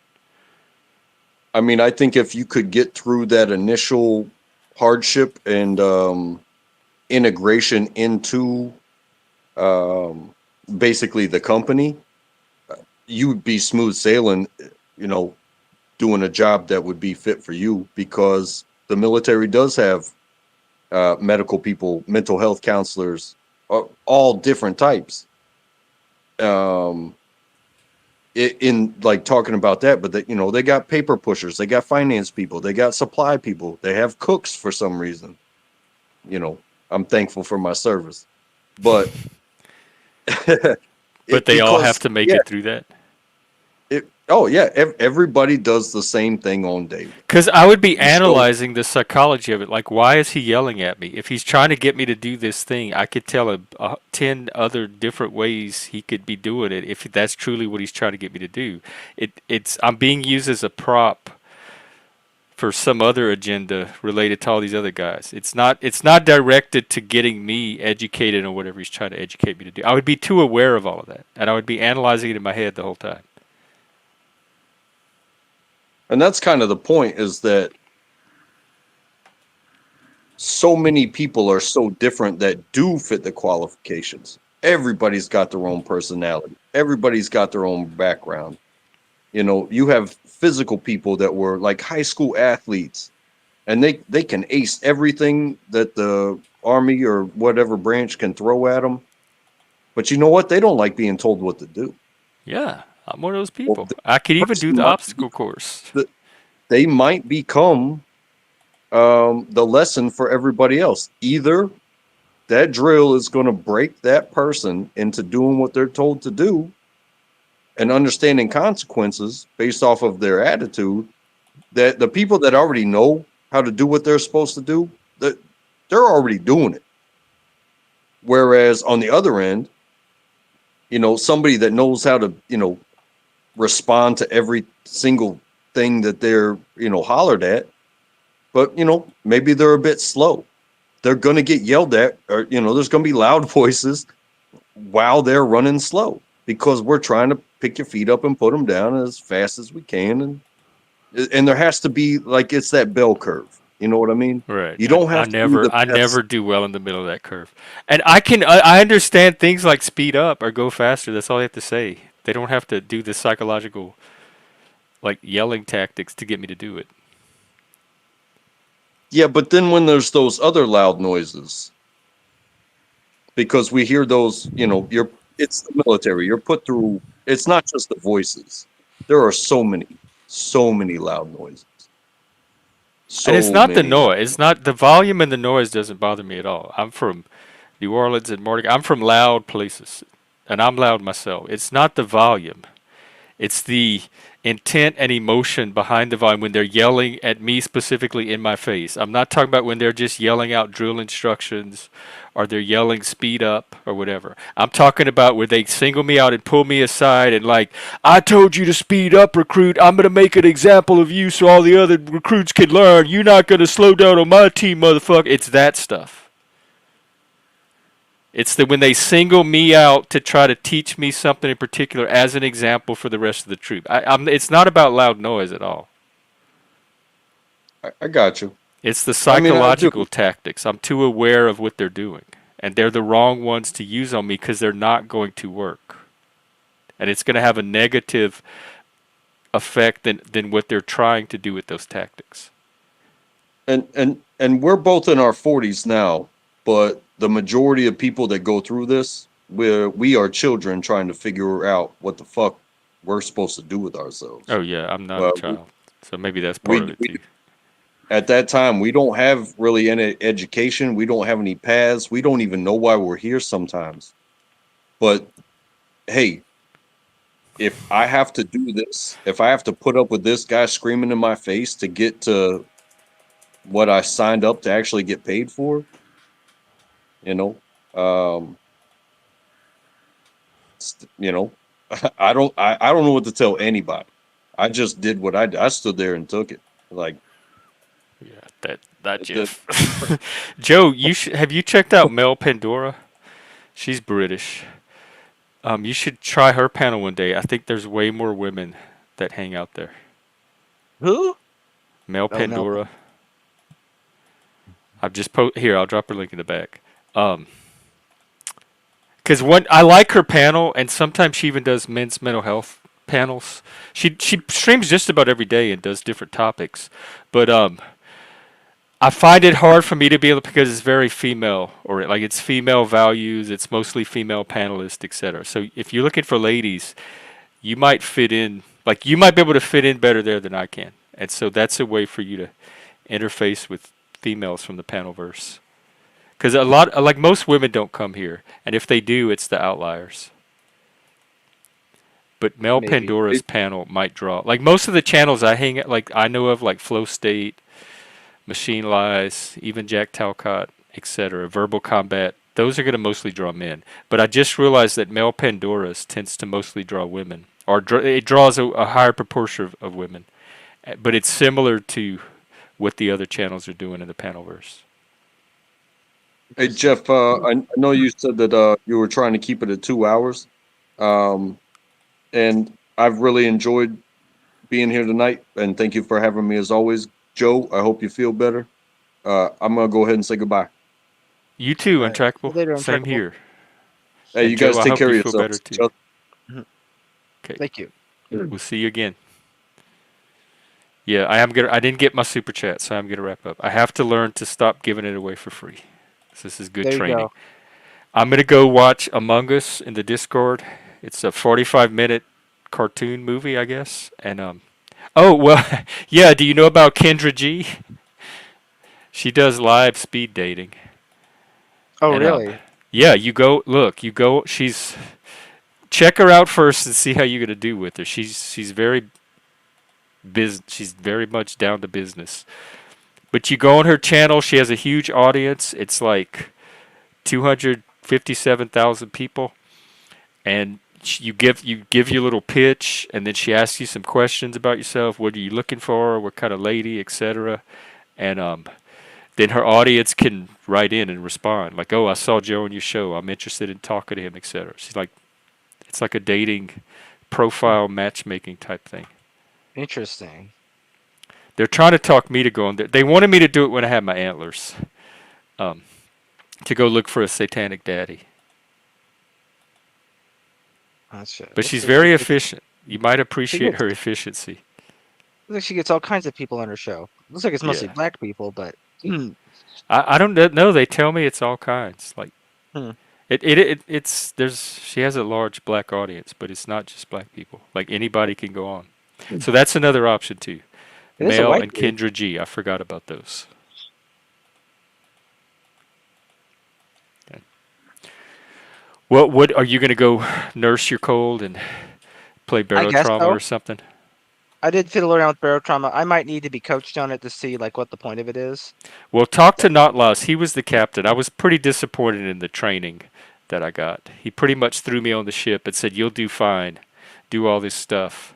And I kept saying, I don't know what I'm doing. I can't do this. I can't That's do he just that. gave you the Gen X throwing you in the swimming pool Right, which routine. that Okay. works a lot of times. And I did. That's mostly how I figured things out. Like, I like to like move fast and break things. And that's how I learned. And so he let me do plenty of that. But when I did need guidance, he was mostly focused on the game with Moose. Gotcha. Well, Alan, if you want to see me smile, you got to send some ladies my way. All right, that'll make them smile too. Yeah. Yeah, maybe there's a Bonnie Lass where you live. You could introduce him to. Yeah, send me one of them Scottish women with red locks. Yeah, Come on, somebody man. from the Isle of Booty. You never know. Or if you know a nice Germanic gal, do they have those in Scotland? Anyway, Alan's a good like any kind of gay would be a great person, a great conduit to the ladies. Usually, they make great wingmen. It's true. They want to see you being good at games. Oh. That's what they want. All right. Well, I'm gonna go ahead and wrap up here. I'm gonna go in Discord and watch that Among Us cartoon, and Okay. then tonight's Survivor. I'll be in there later at what 8 p.m. my time, 11 p.m. Eastern, watching Hopefully, it. I will be a survivor. So, yeah, hopefully so. All right. All See you right, later, Jeff. and then you think we'll do our Saturday thing? We'll see, because it's also when I have my date. I was actually gonna ask to reschedule that, so that I could maybe have a little bit of buffer time for my date, because we were gonna meet at noon. Yeah, we But could do that. if I'm sick, I might not even go on that. So I don't really know. Well, why don't we just play it by ear? I'll leave it If on my the voice schedule is for lousy, now. if my voice is lousy, I don't want to do it. Okay. And I don't want it to cut into your date either. So we can be flexible with it. If you want to do it the day before or day after or whenever's convenient, just let me know. Yeah, thank you. Because this In girl fact, looks I like think she's I will sleepy, so. take it off for now, and I can always add it back on. All right, cool. All right, well, I'll catch you later, Jeff. All right. Take All right, care. bye. I guess Leggy and I are not doing our thing either. Because I just remembered that was like an hour and a half ago.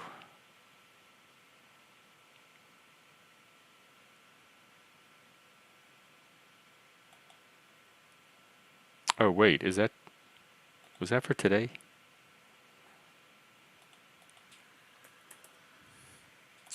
Did I miss the Leggy stream?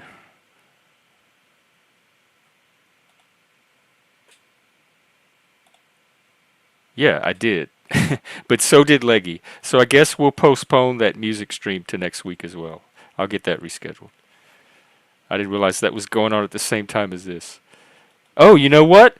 That's perfect because you know what happens next week? A week from today? My birthday. We got another Scorpio in the mix. I know y'all are not surprised that I'm a Scorpio, but I am. Friday the 13th, baby, in fact. And so November 13th, next week, maybe I'll do an all-day birthday celebration. Okay, I'm gonna head to Discord, and I may not be out the rest of the night. Wednesdays are the TV night, and it takes up a lot of my evening, and I don't always end up doing a stream after that. It's been fine, Waffle. Actually, it seems like everybody's okay. If there are any people that need political healing, just keep coming to the stream. Um, I'll give you the same support I give everybody else. Some people find it helpful. Some people find it harmful. Some people find it kind of boring. So whatever. If you find it valuable and you need some of it and you're on the other side of the political persuasion, I'm not gonna judge. I want us to all come together and get this country, like, actualizing the potential that I see in this country. Oh, really? He actually went on a panel? What panel was it? Is he an actual person? Because somebody kept saying he was a sock of some other account, that he's not an actual person himself, but he seems like he's his own individual. I know he goes by M Corner Gaming too. Yeah, well, I'm not. He's gonna have to go. It seems like he knows how to get support just fine on his own through his art therapy. So I'm gonna keep letting him do that. I would be the wrong person to try to help that one. All right, I'm gonna wrap up. I'll see you in the Discord. Anybody that wants to watch Among Us. If not, I'll probably be out tomorrow. Take care, everybody, and it's a new day in America. Let's all make this work. I think we can do it. I'm convinced from just watching these panels that we can do it. We have the skills. Oh yes, of course, of course. I know the crowd. It's yeah, they're at a different level of care than I'm able to provide. Okay, take care. We'll do it again.